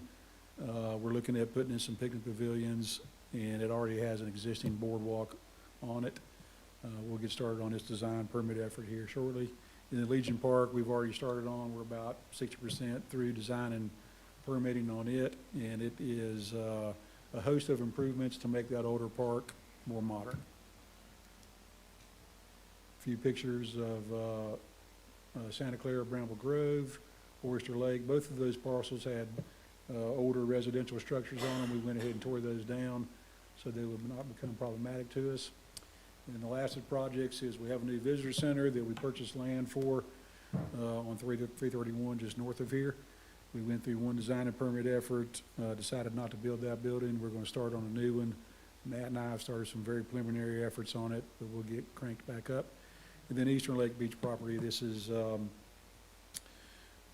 400 foot of beach we acquired on the Eastern Lake outfall. And we'll start that design permit process here pretty soon. Beach tram is another area that we are responsible for. Right now we run it out of our Grayton Beach parking lot down to Grayton Beach proper. And there's some of the fine men and women that run that program for us. We're getting it geared up, putting together the final components to have a east-west transportation system.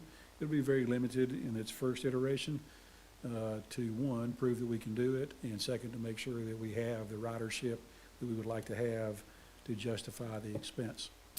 Beach tram ridership through the years, if you look at it, you'll notice that 2024, we started to see a decrease in ridership, and that is attributable to the construction of the parking lot where we're running this program out of. Garbage, last but not least, down in November and up a little bit year over year for December. It's tracking right along with our TDT revenue. It's our kind of check to make sure that our numbers are, for TDT revenue is correct. Just kidding. It's a very unscientific study how we tabulate garbage, but we do. We tabulate everything we do to make sure we're doing it well and how we can do it better, and also demonstrate to the public how we're spending TDT. That's all I got. You got any questions for me? Comments? Questions? None? Okay. Could I Yeah, ask one Mr. Toby, you're question? recognized. Not about this presentation, but on the acquisitions? And I want to make sure or get a clarification. I'd heard the figure 5 or 6 million, but then I was looking at this sales contract in here for 11 million, and I just need to clarify. That's the old sales contract. It also includes seller financing, which is not something we can do. That's the old one, 11 million. So are they going back to, it looks like it's We were offered it for- assessed for 6 million right now on the account. We were offered it for $6.5 million. That's what the county administrator will begin Oh, good. negotiations Okay, all on. right. Thank you. Okay, appreciate y'all's time. All right, that may, let's see, all right, so let's go back to item number 2. I'm sorry, item number 4, regarding PGA Tour event sponsorship. I believe we have someone here, Mr. Charles Sure. Henry. I'm just going to give a brief overview of kind of how we got to this point. So late last year, we were approached about the opportunity to potentially become the title sponsor for a PGA Tour event. So we've been having some loose conversations with representatives from the PGA Tour just about what that would look like, you know, and what they would be looking for from us. So that's really, I've spoken to a lot of you kind of preliminary about this, just one-on-one, just to give you, you know, a little bit of information. So what we're doing here today is we do have some representatives here really just to provide you all information. We're not asking for any direction today or any action today. This presentation is purely just for information for you all in the public. So I'm going to call up Charles Hamrick and Mike Harmon to give their presentation.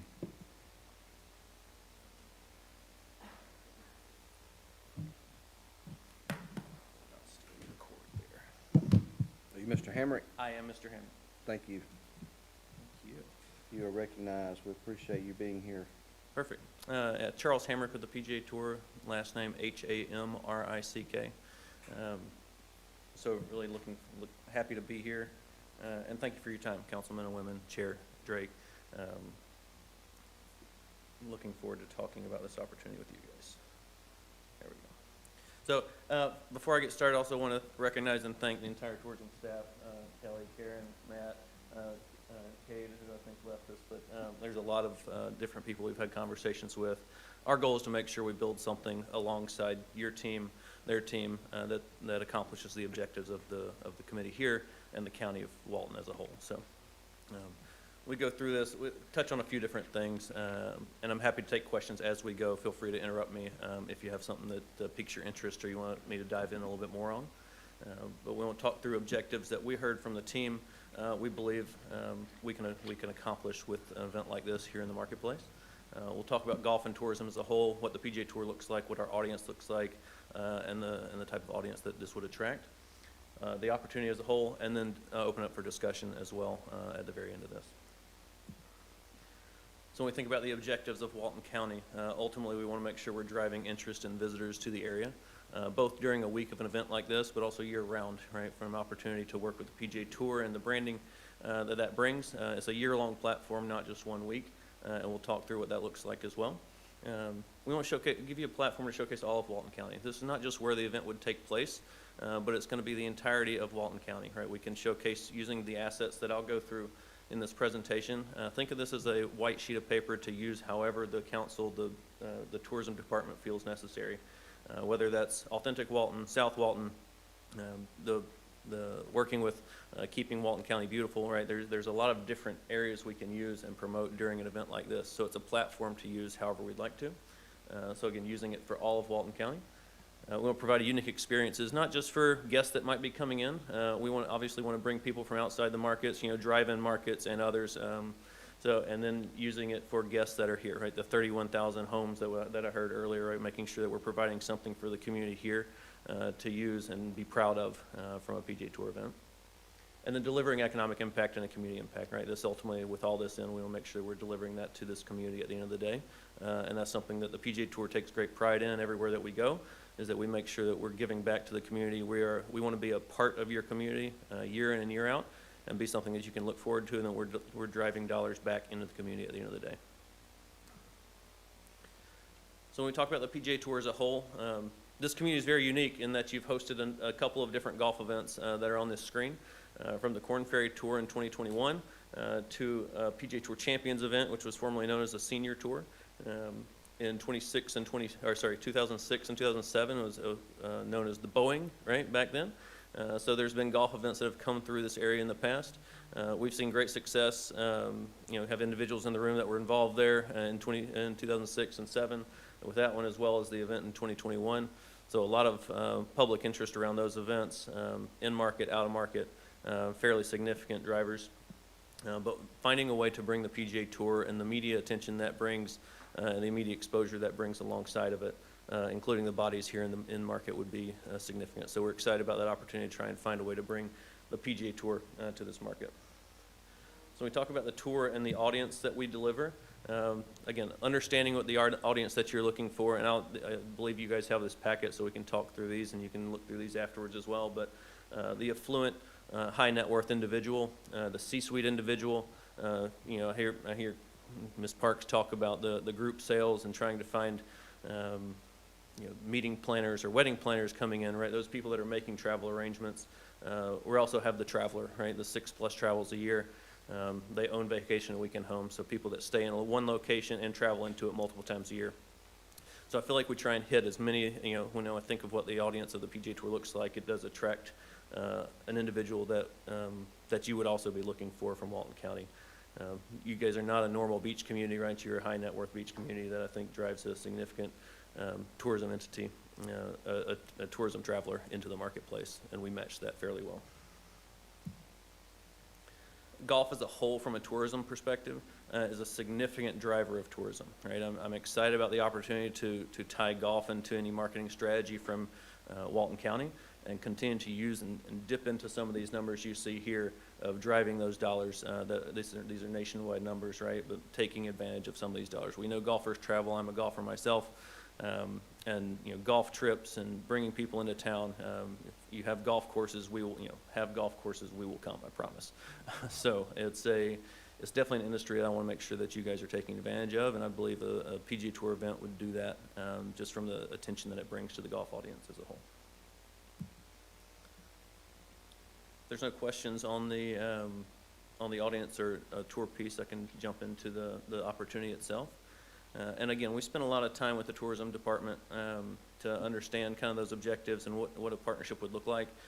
So when we get into this, just think of this as a white sheet of paper for us to work with, right? We have some logos and images and phrases that we'll use, but these are all placeholders just as a set of examples, so you can see what it could look like. But these are nothing is set in stone here, so just know that we would work with you if this was to move forward, work with you to understand the marketing platform, the branding that you'd want to put forward, everything. We don't make those decisions. We work with you to do that. So you can see here, we'll call it the Walton County Classic for purposes of discussion today. And there's really 4 tenets of title sponsorship that we focus on. When you're a partner of the PGA Tour, we'll talk, and they all kind of integrate with each other, which we'll go through, but the on-site brand exposure, you're on site at the golf tournament, what that branding looks like, the messaging that you're putting forward, and how we integrate with the fans that are on site. How that plays into the media platform that we provide, extensive media, the unique experiences on site as well, from hosting options, hospitality, pro-ams. We'll talk through what those look like as well. And then the impact to Walton County. All those together create that impact at the end of the day.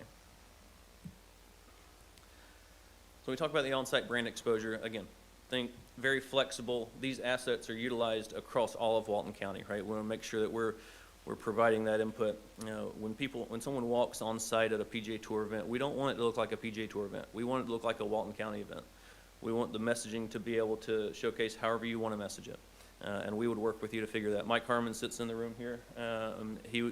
He runs events across the country, doing this for different partners, different communities, and making sure we're delivering a platform for you guys to utilize however you want to. So it's a year-long process to work with your team and the tourism team to build it out specifically.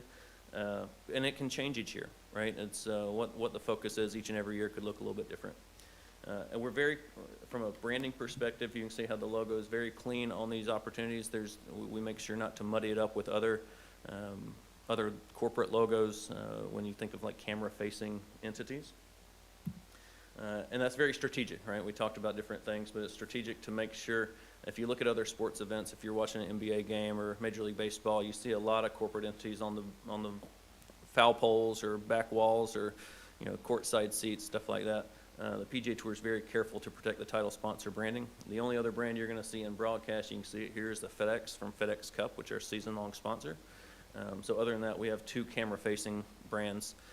So when it showcases inside a TV, right, what it looks like is here, right? You see it, you turn on the TV, you're going to see 2 brands, and we make sure that it's going to be front and center title sponsorship focus, right? We love our friends at FedEx, but each and every week they are not the dominant brand. The title sponsor is the dominant brand, and the messaging that they put out is front and center.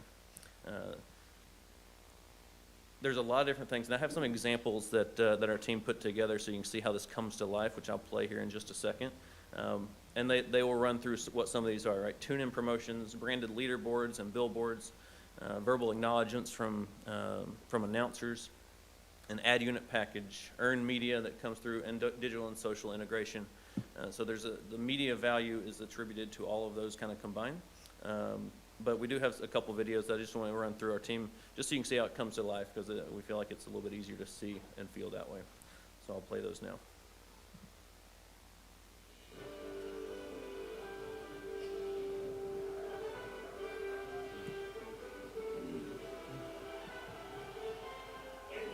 Sports and the PGA Tour are proud to present a FedEx Cup Fall event.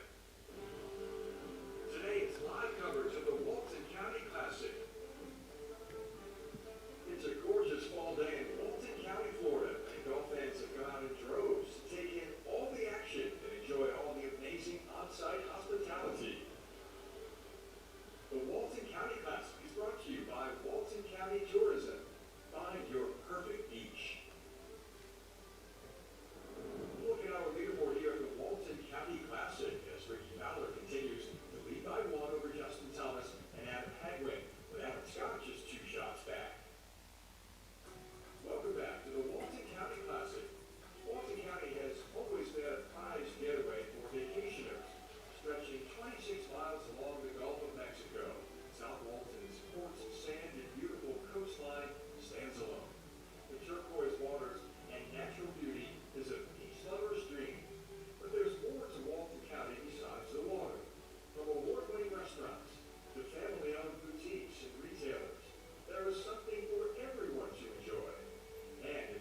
So those will be spread out throughout the broadcast. As you can see, we took some liberties and B-roll, and you guys, it's very easy to promote this destination. There's a lot of good B-roll to use. So that's something our team was, sometimes it's a little bit harder for us to find good B-roll to use. We did not have that issue here. So it's fun for them to put those together. Again, working with you guys and the broadcasters through Golf Channel and ESPN Plus to build a strategy around multiple days of a broadcast that's reaching that golf audience and telling them what you want to. The difference between a tourism entity and a title sponsor, a corporate entity, is that the tourism entity gets the entirety of the broadcast. So it's not, you're not waiting for a commercial ad to show up to tell you what you do. Every visual that shows up on the screen promotes your tourism entity. So it's a little bit easier for us to tell that story throughout the 4-day broadcast that exists. When we look at what that delivers from a media value perspective, earned media in broadcast, international, domestic, online, TV news and promotions, on-site. Right, we looked at our average fall events, kind of an apples-to-apples comparison, domestic fall events here, understanding what that media value looks like. Right, this is a Nielsen number, working with them to provide these, so an 84 million return from a media value perspective. That does not include the ad units that are included in the package. That's just earned media that's coming through in broadcast exposure. And again, these numbers are based off of a title sponsor. Like, what does the title sponsor get out of this? So I would like to believe this number would be higher for a tourism industry that gets more hours of promotion than waiting for a title logo to pop up somewhere. So when we talk about unique experiences, again, I think back to a lot of the conversations I've heard today, which has been very enlightening to hear how you guys are operating from a marketing standpoint, a group sales standpoint, and reaching to find people to come to this region. We want to provide assets to use for current partners, prospective partners, businesses, vendors, wedding planners, right? Could be anybody. Finding ways to host them and show them what this market is all about and why they should continue to come back here, right? Our goal is to drive people back to this market and drive interest to this market to create those bed tax dollars that you guys continue to look for and find ways to do that. So I think there's a lot of different ways we can do that, and using some of these assets to do that as well. Quick overview of what these are, right? I'll start kind of on the right and work left. Private hospitality, or if you're on site at a golf tournament, you see these tents that are built. Again, Mike Harmon behind me builds these, works with you guys to understand what the strategy would look like, what the tent would need inside of it.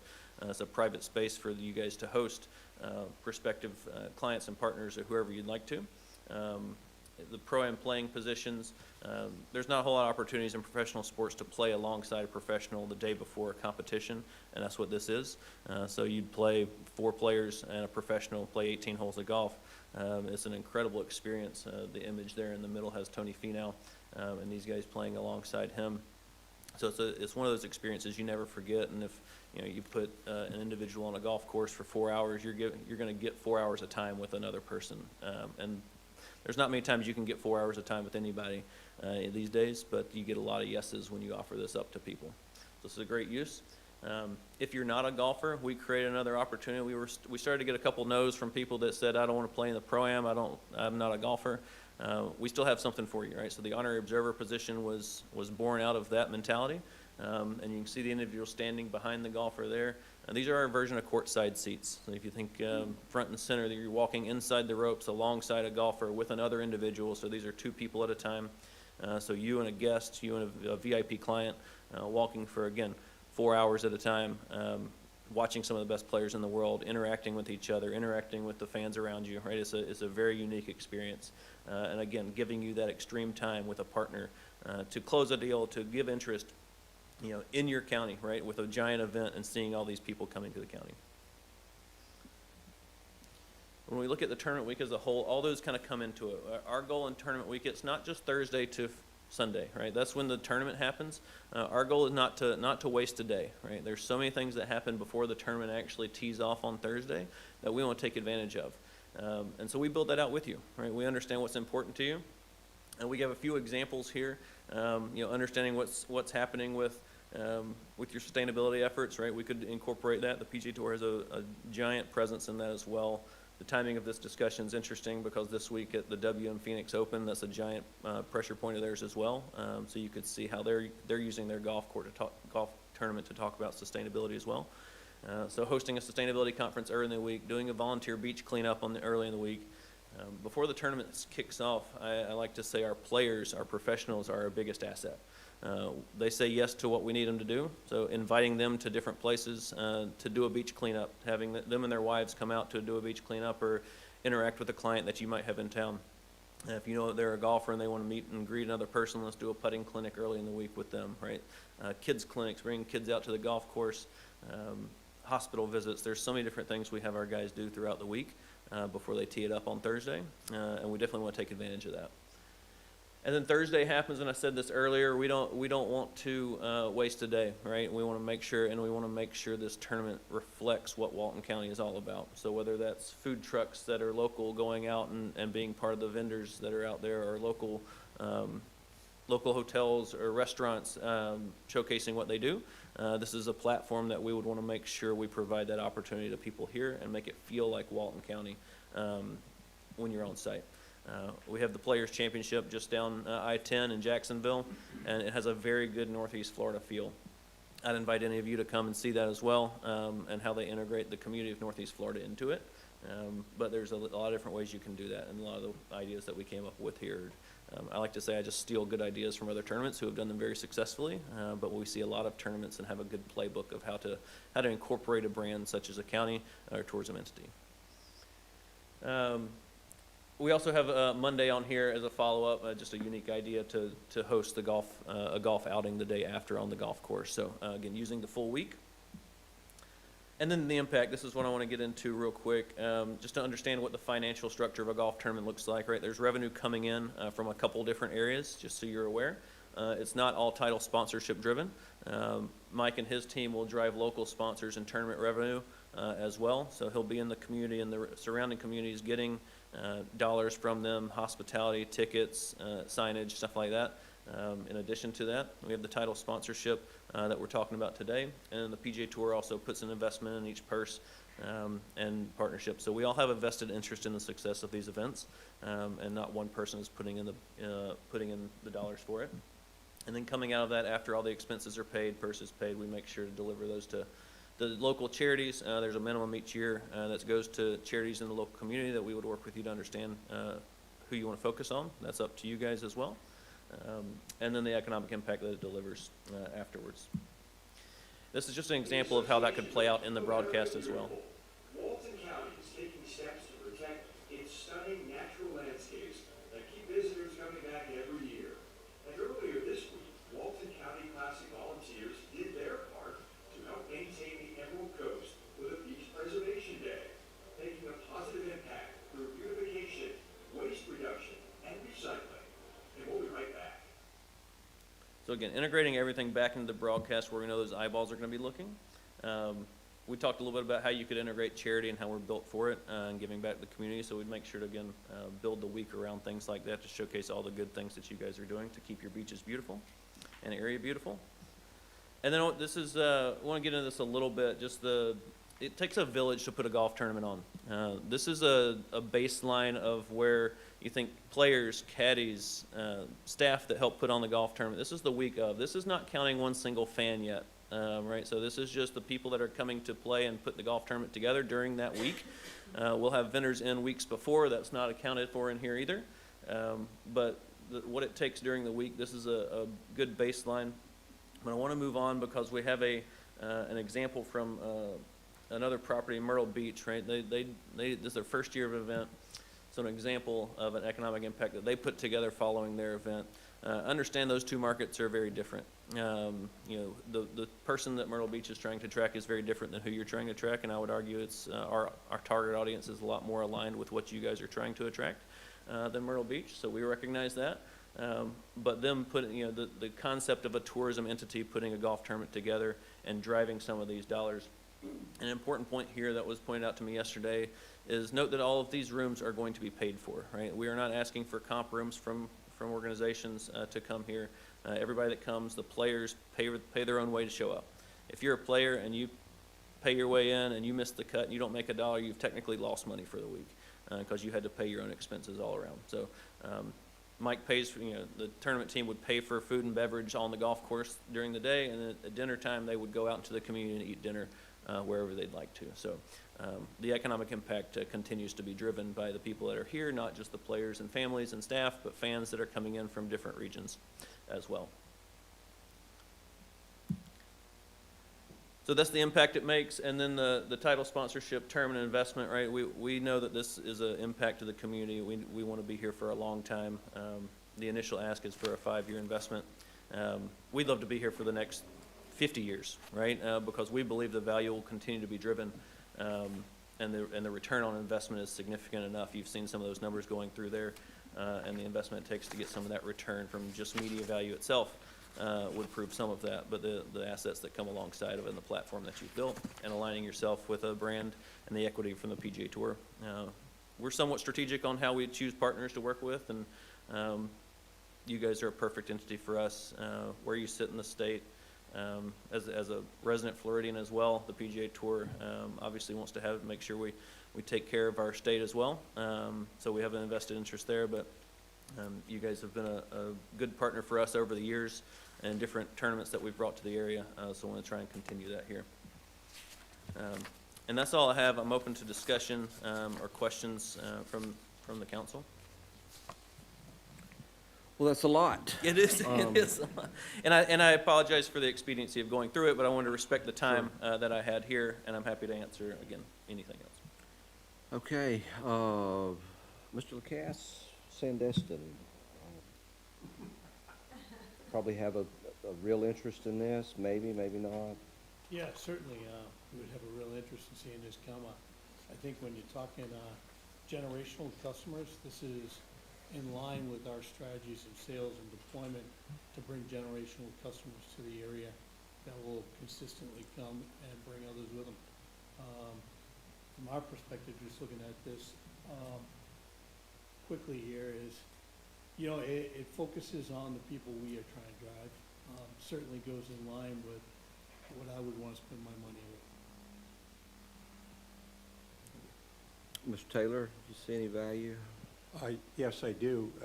I've always railed over the pie chart that, as I understand, is a state statute, because as the bed tax collector, I see all the money coming into this organization, but with that pie chart, we're limited on acquisitions, or we're limited on have to spend this much on marketing. So naturally, I would love for the dollars that I send in and the bed tax collectors to be used towards an event like this. I think I don't have any question whether or not the return would be tremendous for the area versus going out to, excuse me, I'm sorry about New York and Chicago and keep bringing that up. This is real right here. Of course, and I was here at Sandestin when we had the Boeing tournament, and the Sandestin Billfish tournament, we have a tournament boat, and that's one of the favorite tournaments for bill fishermen is the Sandestin venue because the families can come.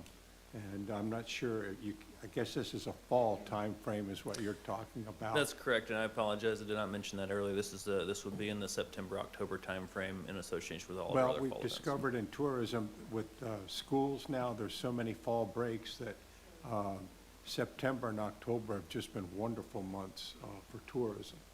So I, for one, would love to, however we need to wiggle it around or take money away, this would be money well spent for the tourism dollar. Thank you. How many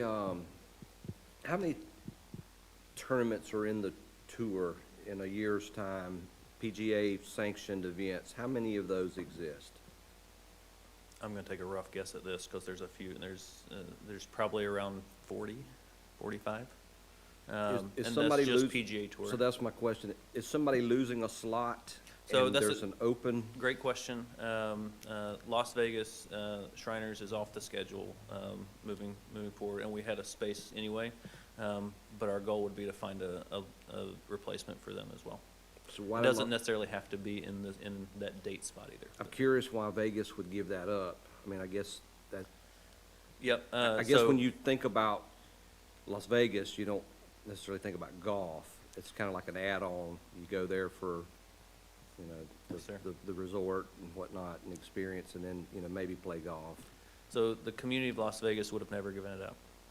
The title sponsorship entity on top of it was Shriners Hospital, was the title sponsor entity, and they were putting in the dollars to keep it there, and they decided to step away for their own business The purposes. Shriners? Mhm.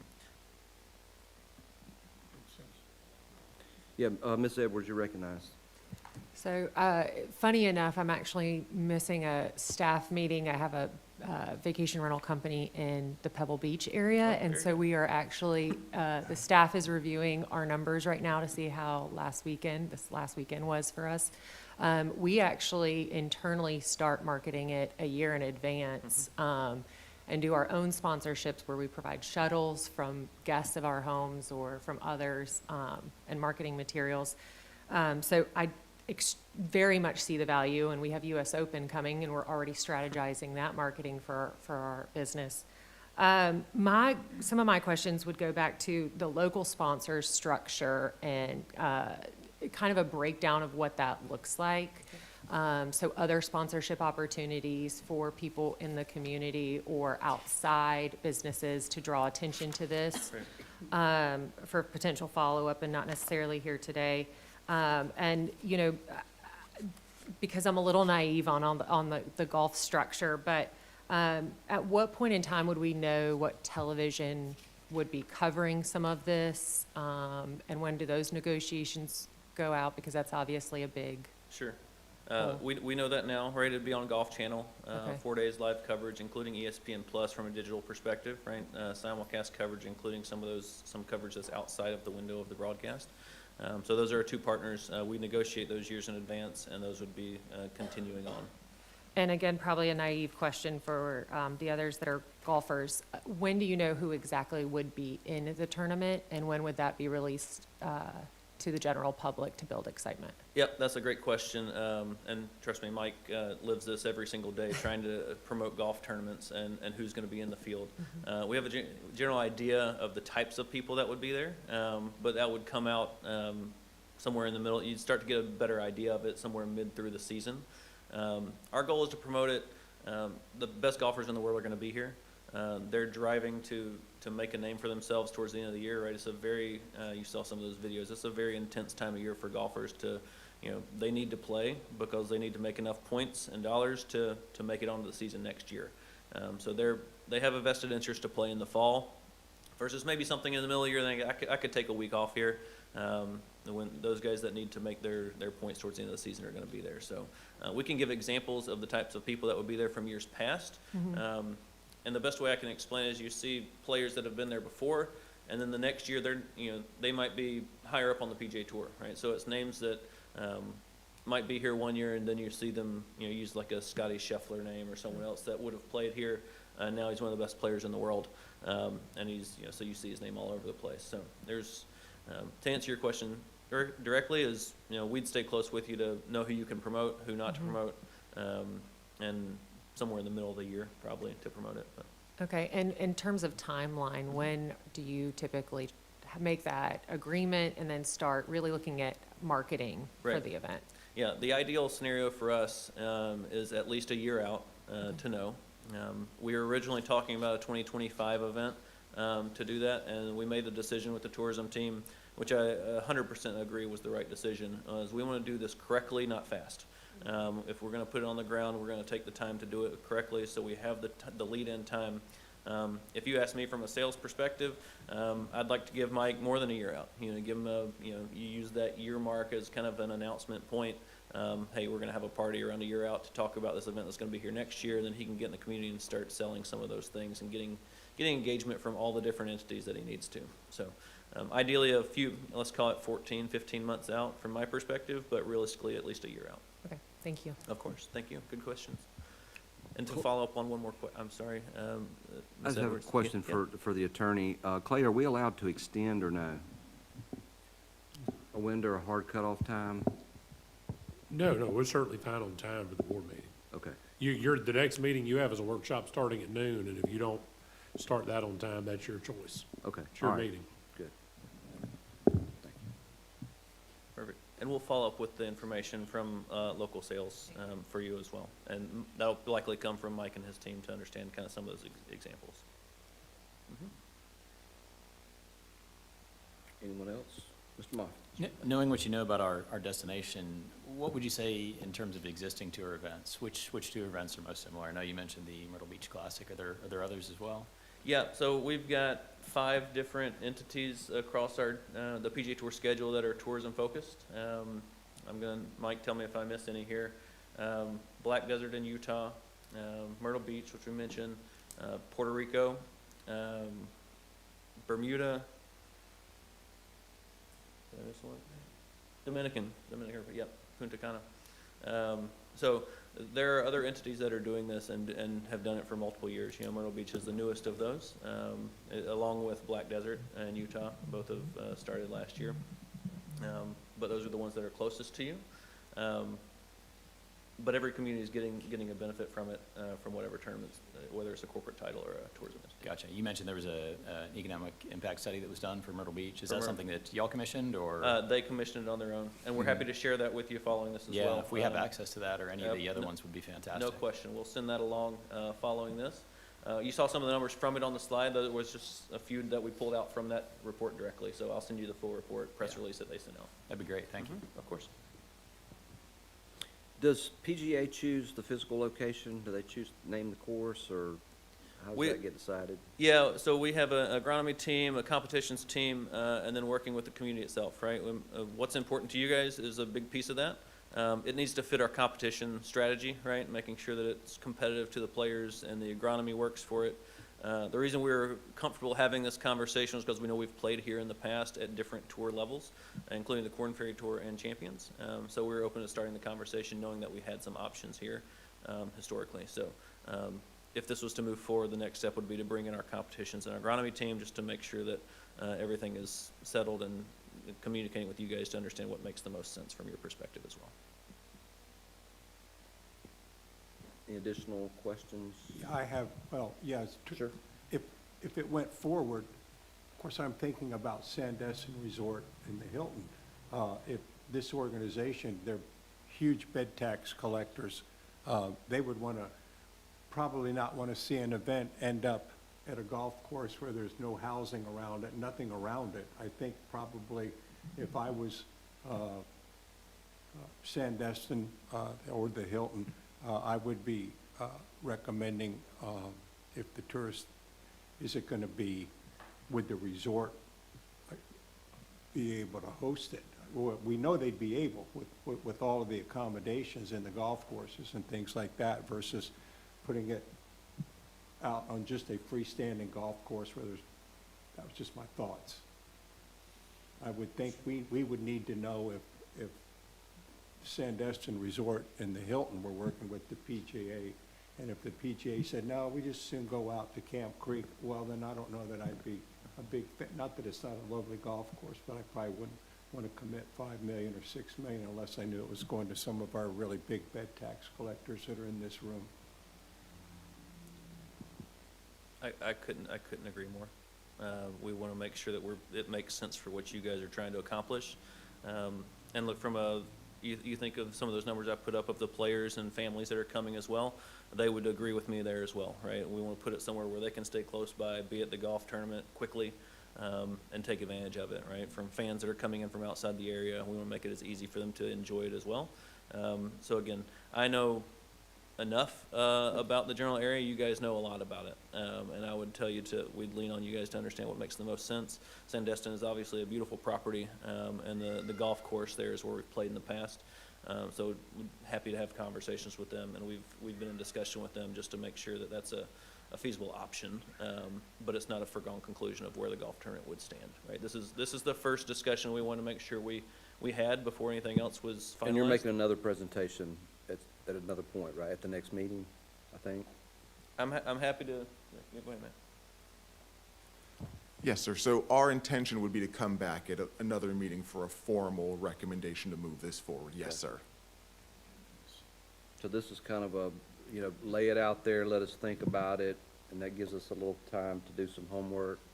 Yep. Yeah, Mr. McCass? If I could just add one more thing, I think this is one of those few opportunities that aligns not just with the hospitality industry and the community, but it really aligns also with a solid makeup of our community base of homeowners, which, you know, they're here for one major reason. When you look around, we're not stopped building golf courses. We're adding more and more on a regular basis. A vast majority of our regular taxpayers in the community, like myself, are very interested in golf. And this appeals to all those small businesses on a global scale, not just the hospitality. One quick question. Are you looking for just a singular title sponsor? Or are there opportunities for split sponsorships? Just hypothetically, Walton County Tourism said, hey, we're not interested, or we can't afford this, and Sandestin said, hey, I'd love to be part of this, right? Is there an opportunity to split that sponsorship? Is that on anybody's radar? No, good question. Some of that from a television perspective, right? We have one lead sponsor that goes into it, so we find one title sponsor. Some of the additional revenue comes from those other partnerships. But to be able to get this off the ground, we're looking for a singular title sponsorship. Got it. Does the investment from the county change potentially depending upon how much investment there is from the local community on those other sponsorships? We would say the commitment from the county would stay the same. And then if there were opportunities throughout partnership to say, hey, look, we want to offset some of this somehow or other. We've had other partners do some of that, but the responsibility would be from the county to put forward the full number up front. Got it. If that makes sense. Mm-hmm.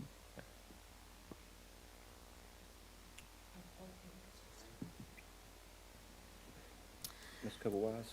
Thank you. You know, first, thank you for presenting this with a follow-up presentation, because $6 million with a 5% annual escalator is a lot of money, as we all know. You know, just a couple of, I'm not trying to be a naysayer, I'm very open to the idea, I want to do more research, but to your point, Tim, September and October have now become pretty successful months, so I think we need to really be careful in choosing a weekend between those 2 months. This would be in fact incremental. Now, I get from the exposure perspective that the PR is, you know, it is huge. I mean, you cannot deny that when you look at some of the great presentations that you put together, but it is a lot of money, and I think the only other point that I would make is kind of contrary almost to you, Tim, on where you place this thing.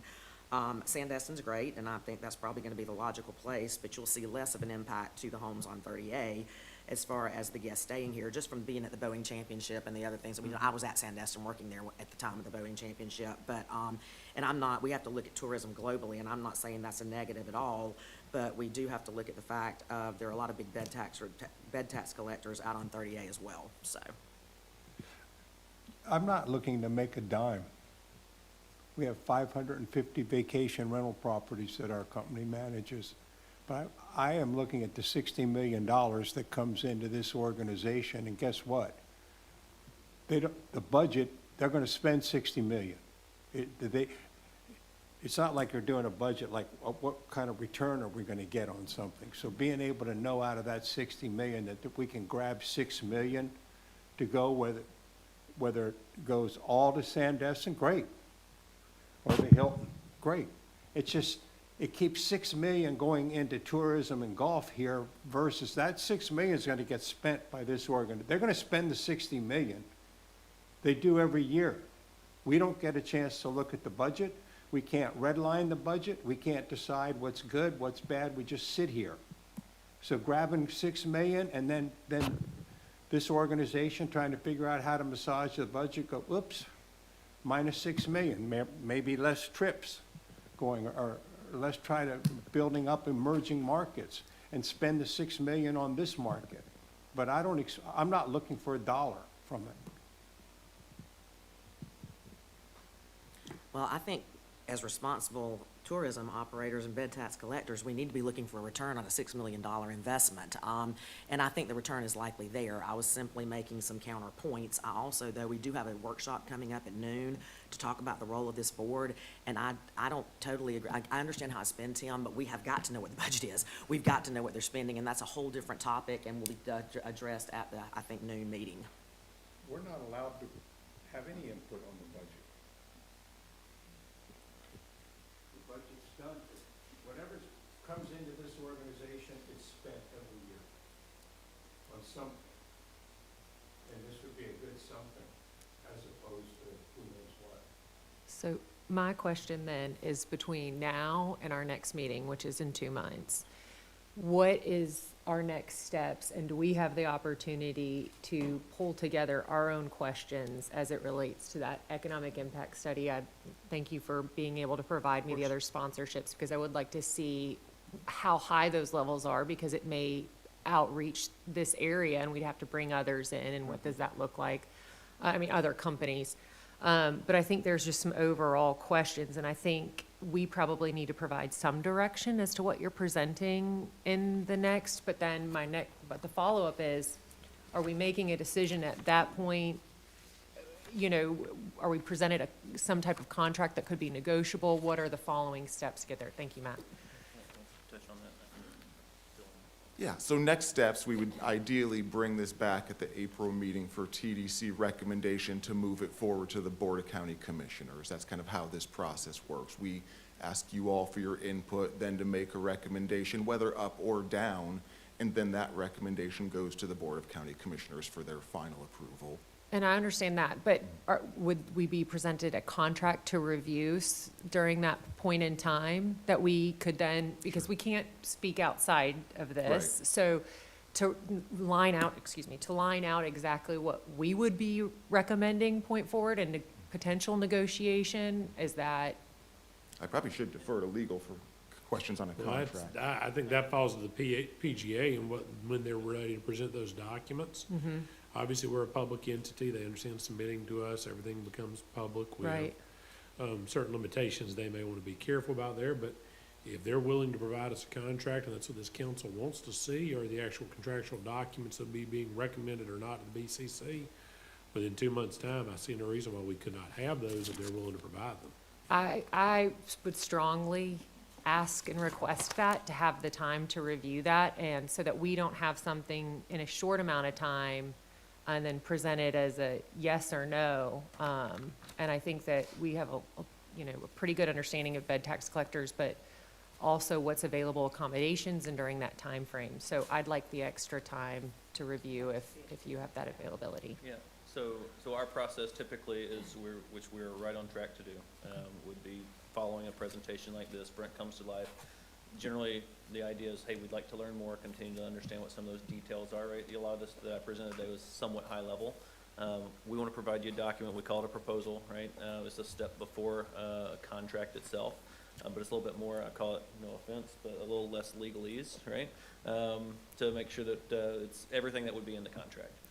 And so you don't get a full understanding of what that looks like. And then coming off of that, that's a little bit more, okay, here's the assets that are included, this is what the investment looks like, all that. And that would hopefully give you the detail you needed to make some of those recommendations that you need to. Coming off of that, we'd go back and forth from a legal perspective, terminology, et cetera, stuff like that. But we want to make sure we get through that proposal process. So there's no surprises in the agreement when it gets there, right? The agreement process to us hopefully is fairly easy because we've used the time up front to go through all the proposals that we need to. And how much leeway, can I ask publicly, is there in some type of negotiation? I mean, even for a 5%, cost of living is a 3% year over year. I mean, is there opportunities there for us to even present? Look, it's a fair question. And a lot of that just has me having a conversation with my team to understand what that looks like. I would say the dollar amount itself, we know what it takes in these markets to do that. I'd say the dollar amount needs to stay where it is. And I've had a conversation with our team and with the tourism team, so they're aware as well. Less than a 5-year deal is okay for discussion. I can't do 1 or 2. 3 would be a challenge, 4 would be easier, right? Those types of things. Like, I'm open to conversations around that and figuring out what makes the most sense for you. We fully believe that this is something that drives that value and you want to stay for a long time, and we just need a chance to prove it. Awesome. Right. Thank you. Mm-hmm. And I think that's probably the most important question that's been asked today is that, we need to stress that we do have the opportunity to negotiate. I mean, we may just say, this is wonderful, but it's not for us. But being able to say, all right, look, if we're not going to do an escalation, or we're not going to commit to to 5 years, we might do 3. Those are things that we can throw out, you know, they can say no, and then they can move on to someone else. But, I mean, we do have an opportunity to do that, and we should. I think we, Well, it also, this presentation needs to go to the Board of County Commissioners, because we're just an advisory board. So however we vote, up or down, it still goes to the county commissioners, and they may thank us for saying it'd be a good idea and say no. I mean, that's their role. They're the elected officials. And so Commissioner Drake probably needs to get a feel for, or the next meeting, or whenever this next presentation is, or this presentation, to get that before the Board of County Commissioners as well, early. Because if we say yes, they may still say no. Of course. I think we need to go back to the process as it's always been, and we need to formulate our recommendation to the BCC. And to your point, they can then say yes or no, but we need to do the homework, and we need to vet this as tourism operators, and then we need to give them a recommendation. They can ask their questions from there. But I think it's premature to go to the BCC, say they're doing all this homework and we're doing all this homework. I think we need to do our homework and give them an educated, absolutely. But we need to give them an educated opinion from our recommendation from tourism, and then to your point, they can certainly shoot it down. I'd also suggest we probably need to understand from Matt and his team how this affects the budget. I mean, I know we're talking about 2026, fiscal year 2026 at the moment, but I mean, this is 10% of our annual budget. I mean, this isn't, we're not just going to find this money somewhere. Something has to get cut, something has to move in order for us to be able to fund this, right? I'd like to understand what that looks like from the budget standpoint. Yeah, I think that's a great question. I think that's what we have to go in and then look at, right? Because what we understand is, you know, for a $6 million, you know, annual investment, just to kind of put that into perspective, you know, that is the cost of our entire media budget for a full year. That's every piece of media that we place, you know, throughout the course of a year. This is the equivalent to that budget. So, you know, we'd really have to dig in and look and see, you know, where those opportunities are to save some money, or, you know, whether we want to, you know, do it or not. We would have to look in some of the projects that we have under, you know, construction now, or things that we have planned in the future, and potentially consider, you know, pooling some funding out of the reserves and not doing some of those projects. And Brian's probably giving me a very awful look right now, but, you know, but I think that's the reality when we're talking about, you know, this level of dollar figures is, you know, where do we identify those funds and where can they potentially be pulled from? Mr. Cass, you're recognized. Yeah, the only thing I would say to that is, and thank you, Matt. I think it's important to note, as my colleague stated, bed tax is bed tax, and being able to formulate that we're getting something back for it, well, it means a lot more to me than a $6-7 million spend on 12 parking spots on a piece of real estate. We don't even know what's gonna happen with the home. And it's gonna cost us more money to build that out and deliver that, and that could take 3 years.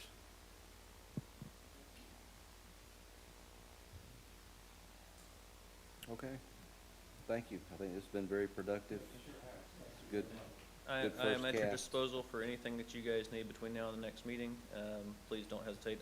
I'll send a few things as follow-up. You have some in front of you, but I'll send these along with the videos, and including a longer version of the presentation that we walk the staff through as Just well. make sure we have good contact information. Okay, yep, 100%. And I'll lean through Matt for that as well. Thank you. Okay, so let's stay on the golf theme and address the add-on, the request for TDC approval to fund title sponsorship for the American Junior Golf Association Tournament in Walton County. Matt, you want to?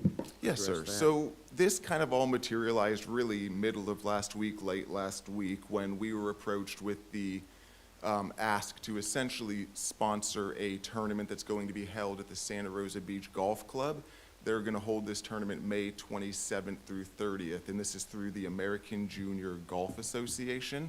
So they are a 501c3 who basically their mission is to not only develop golfers, but to, you know, provide educational opportunities and advancement for young men and women in the golf realm.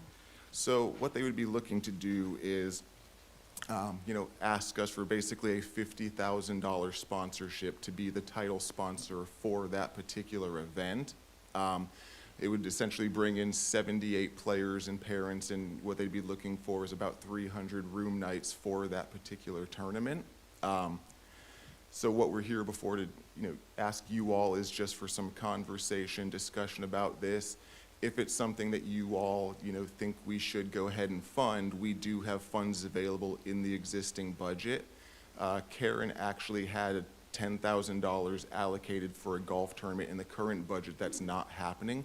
So we've got $10,000 in our sales budget that we could allocate, plus we could identify the remaining funds in the budget somewhere. So really just wanted to bring this opportunity to y'all and see what you all thought. So it's not the PGA, it's, the little guys. Anyone have any thoughts on Ms. Edwards? Getting a lot of use. So in the packet, it actually says that the organizers would like to make this an annual sponsorship. Is that what is also up for discussion today, or is So- it just for? Yes, ma'am, good question. So ideally, they would like to make an annual commitment, but I think they're really looking to go ahead and have the sponsorship for this year, and then we can have that dialogue as to, if it's something we want to do long-term. But yes, they would love to have a long-term commitment, but Thank you. Thoughts? Ms. Wise-Coble? Where is this organization based out of? they're based in Georgia. In Georgia, and that is, if I'm not mistaken, is that not Memorial Day weekend? Or- That would be the kickoff. I mean, I would be inclined to consider this as part of our event grants every year. I think it's probably a pretty logical, how many room nights did you say they, 300. because you're gonna have a full area already for that weekend. I might think it would be better to encourage them to fill out an event grant application and allow us to consider it at that time, would be my initial thought on that. So there's no value added if it's Memorial Day weekend. I mean, that already sells itself. Exactly. So That would be it correct. really doesn't make a whole lot of fiscal Well, sense unless And there's you're something right, else. this American Junior Golf Association, it sounds good, but are they nationwide? The PGA guys may know who they are, or is it just a private little organization in Atlanta? Are they an extension? Are they an affiliated extension of PGA? And I don't know is an acceptable answer. No, it's a, I don't want to speak out of turn because they're friends, but they're not part of our organization. The American Junior Golf Association is the national, it's a national organization that works for junior golf, and it puts on more tournaments than any other junior golf entity. So we're already getting the heads and beds. So is there anything else that adds value to partnering with this group? Yeah, I mean, I think for this opportunity, given the investment and the number of players they would bring here, truly the value is going to be their social media presence, some online contributions, and I think it's really just exposure for the destination. If we're looking at bringing in, 78 players and family, it's an opportunity to expose new people to our market, bring them to the area who may not have had a reason to come here before. So I think, I would look at it from, the exposure standpoint.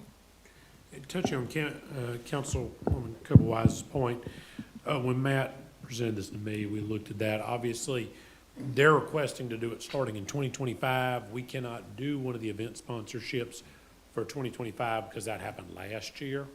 So that's why this is being presented. What I told Matt was, my initial concern was that as a title sponsorship, it needs to be under the event sponsorship program.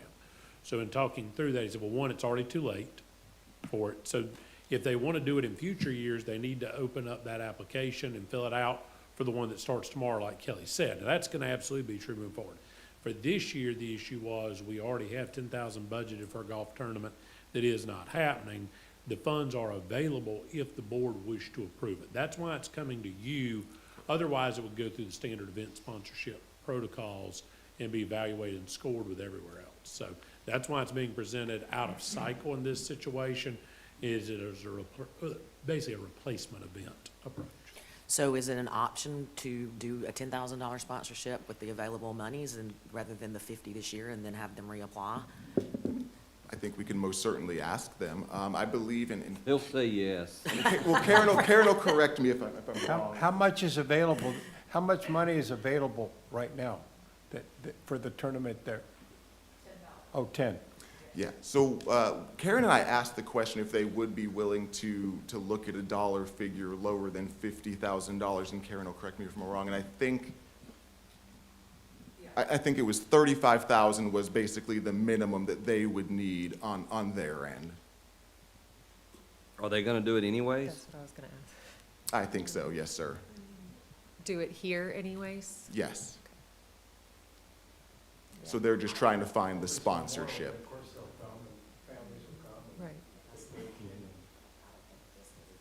I mean, if we could, if there was something else that kind of sweetened the pot, it starts to make a little more sense. It Sure. just, I mean, it just seems like at this point it's kind of charity, which, I mean, You think they might want to move the tournament to the QUORUM? well, We can that's- most certainly ask, but I that's- believe for that's this actually- year, they have. You're they have the actually course. starting to, you're getting somewhere. Right. Well, Yeah, I mean, that, you know, that changes things. Thoughts? I would agree that does.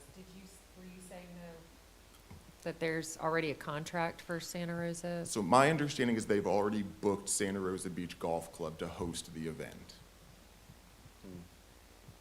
I would agree. I'd be more inclined if it was on the north side. Well, maybe we Yeah. look beyond, if Santa Rosa wants to keep it up, you know, kudos to them, we'll cheer them on. If they decide to give it up, then maybe we explore that at some point down the future. Most certainly.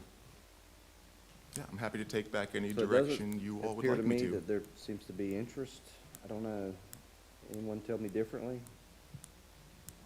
It's perfectly fine to disagree.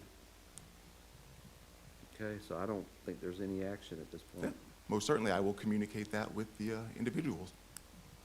But pass along to them the creative idea by Councilman Taylor on Sure. the Defuniak option. Most certainly will. I And then, appreciate it. you know, that kind of moves into authentic Walton. We can kind of help massage that brand a little bit.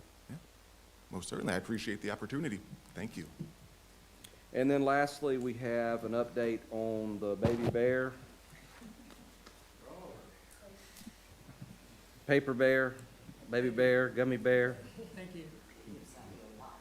Yeah, Yeah, thank you for your diligence. yeah, thank y'all for having me here this morning. It has been over a year since we stood here before the county and got support from Oh, everybody. state your name. Oh, sorry, Sean Couch, co-founder of the Paper Bear. It's been over a year since we last were in this room. It was Giving Tuesday, and the county was gracious enough to support us for the Paper Bear film, which is a nonprofit. And since then, we are on track to be finished with the film by, I would say, March. We have started submitting to various film festivals across the country. And we are hoping to hear back from them. Hopefully, I keep checking my phone feverishly to see if we get into one of those here this week. We are very excited about the potential that this will have for the county. From watching all of these marketing slides, I'm excited from that from a perspective, because one of the reasons why we created the film and made it the way it was is that it's something that it reaches the entire county, not just the beaches, but the entire county, and getting to the state parks and a lot of the outdoor adventure and things that you can do here from the springs. So there's a lot of opportunity, I think, with working with the county, especially working with Kelly and the marketing department, on how we can package this. And that's really where we're at, which is why I'm actually really excited to be here today, because we're kind of starting to plan out the phase two. We've been heads down on finishing the film, but now from a marketing perspective is like, how are we going to package this and how are we going to work with the county and anybody else who's helped us along the way to make sure we can have the most impact. I think that we've had high-level conversations with Kelly about how we're going to do some of these things by working with the visitor center and things like that. And right now putting together kind of marketing material and other kind of collateral that we could do, curriculum that we can get into the schools to talk about all the ecosystems and the bears and things like that that we can find here. So actually incredibly excited to kind of listen to y'all's feedback, what questions you have, and maybe find opportunities on how we can kind of continue this partnership and work forward as we near launch. And like I said, in this period, since we're submitting to festivals, we can only do closed private screenings because that's how that works right now, and that'll make us ineligible for certain festivals. So we obviously can do that. We would love to share the film with you guys, and we want to do that with y'all. We would have to, do that in a closed setting and get into a nice big theater so you can have the full effect of what this is going to be like for audiences, specifically families who watch this film and how they learn more about this area. Through this process, it's actually been incredibly inspiring to see that people who've even grown up in the county are unfamiliar with what this place has to offer. And I think in terms of low-hanging fruit, Tim, I heard you talk about emerging markets. There's a lot of opportunity here to get just into the ones that do come here and blow them away in terms of what we have and what they can venture out into. So, yeah, open up the floor for questions.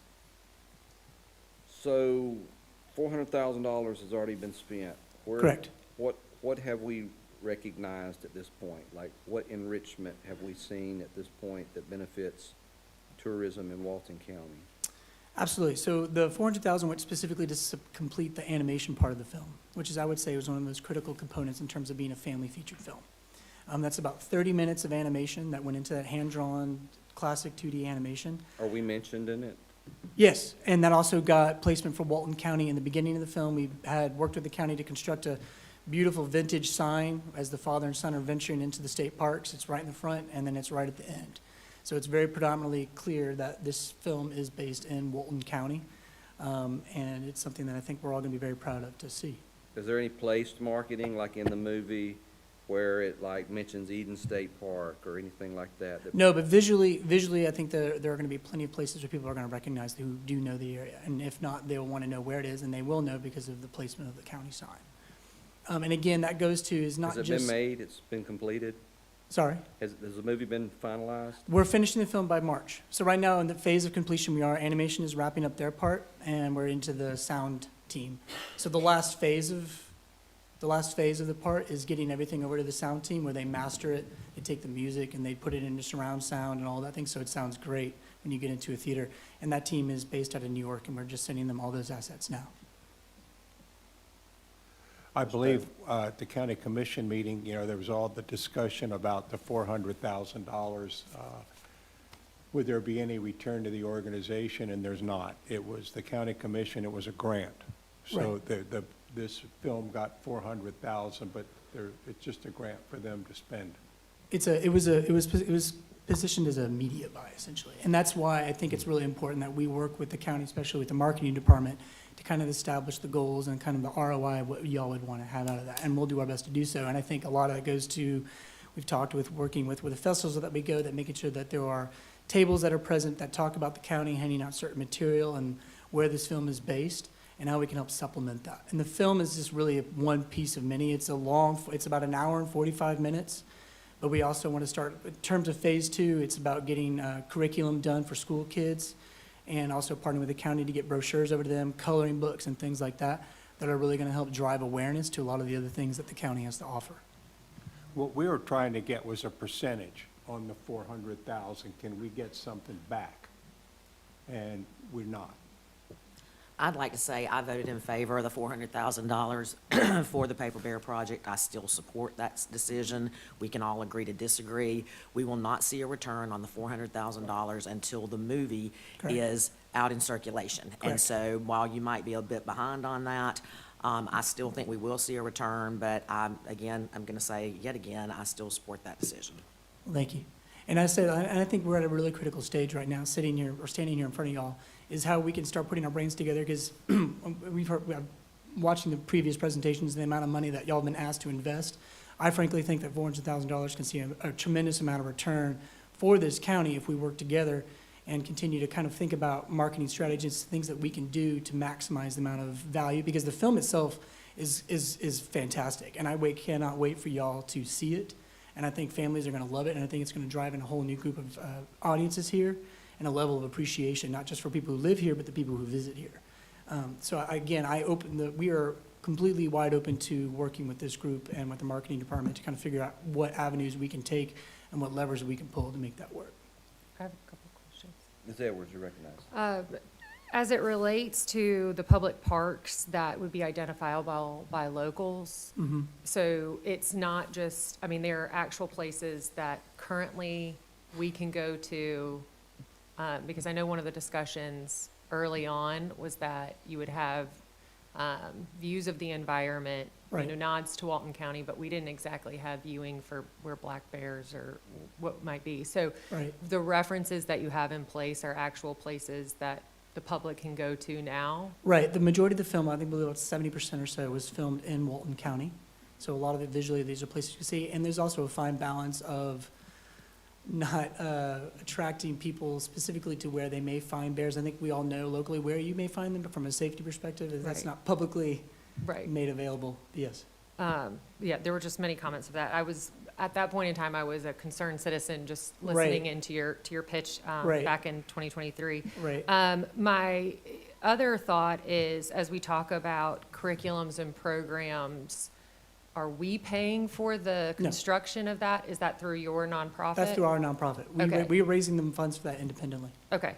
And then my last question would be as it relates to the script. So Mm-hmm. I do have concerns that, and I'd love for you to be able to address what the overall theme. My concerns is that the actual theme of the movie would be less development, less tourism, and a nod to the destruction of individuals visiting an area, and to the devastation of the environment, and if that is the overall arching theme. No, it is not. Great It is not about that at all. It's actually more in harmony with development, not anti-development at all. Okay. The key message I think that we really try to hammer on is just working on our wildlife corridor system, which I think is the state of Florida that we are very proud of, and being in harmony with that. It is not an anti-development. Okay, all right, thank you.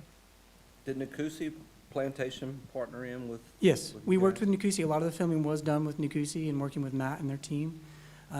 We did a controlled fire burn scene that was done there with Matt in coordination with him, which was quite thrilling.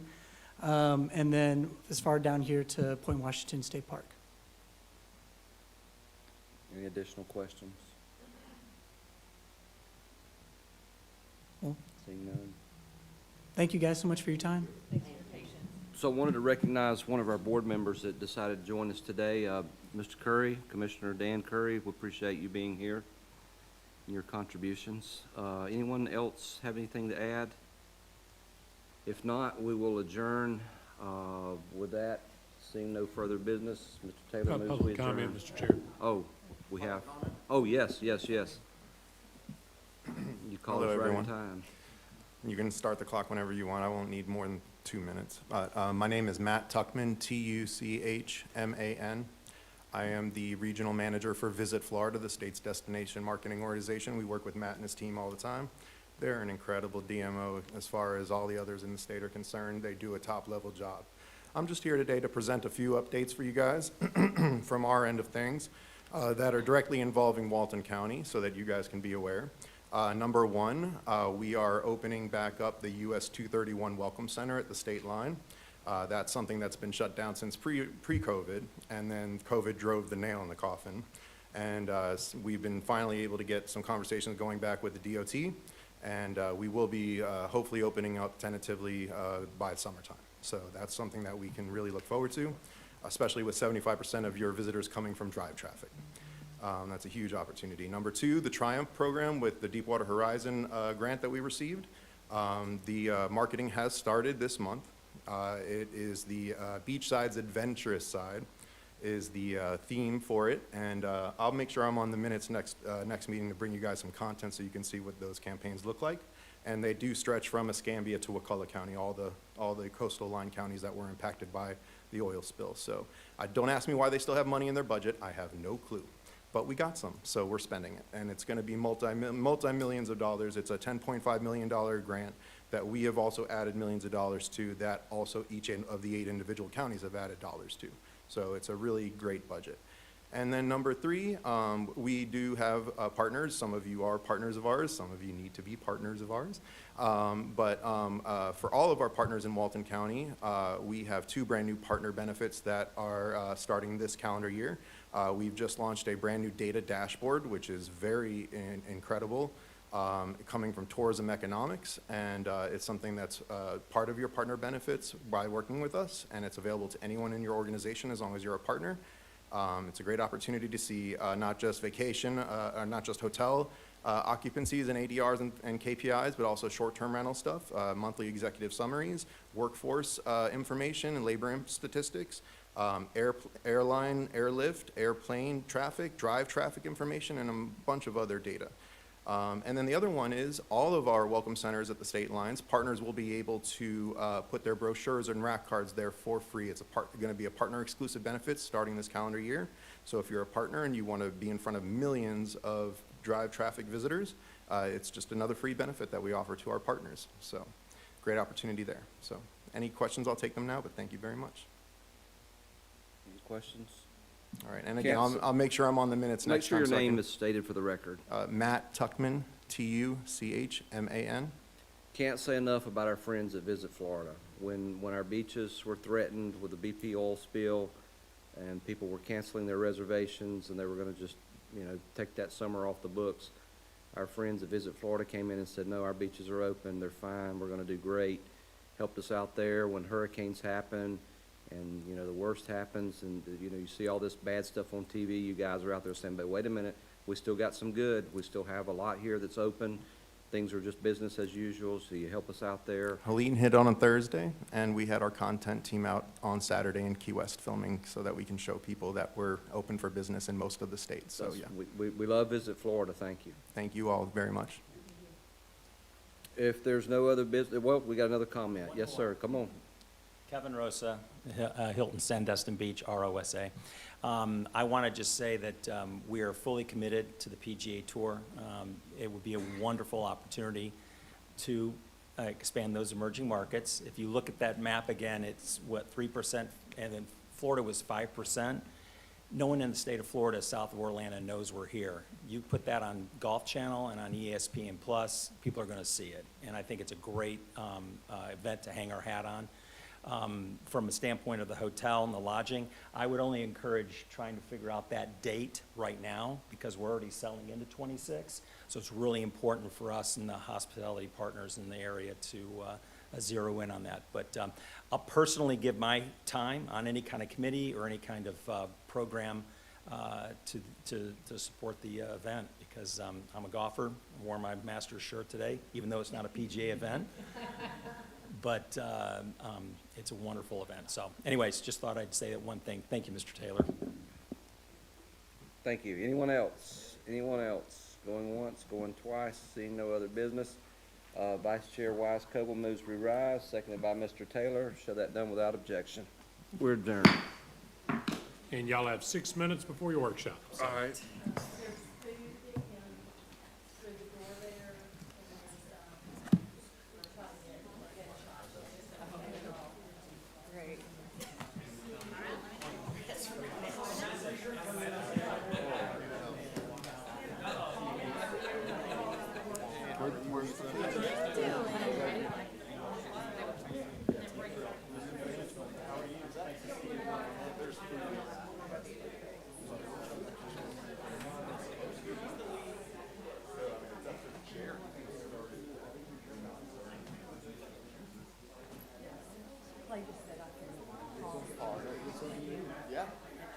Yeah, run back.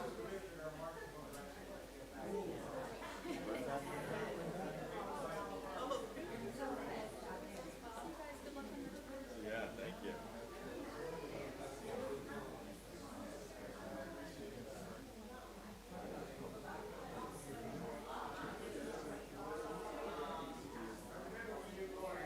But I'm going to check with them.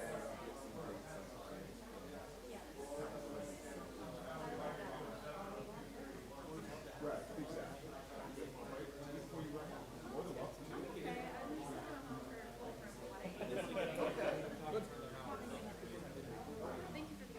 Yeah, appreciate it, guys. Good to see you. Thank you for being here. Thank you. I will. Yes, ma'am. Thank you. You all take care. Have a safe trip.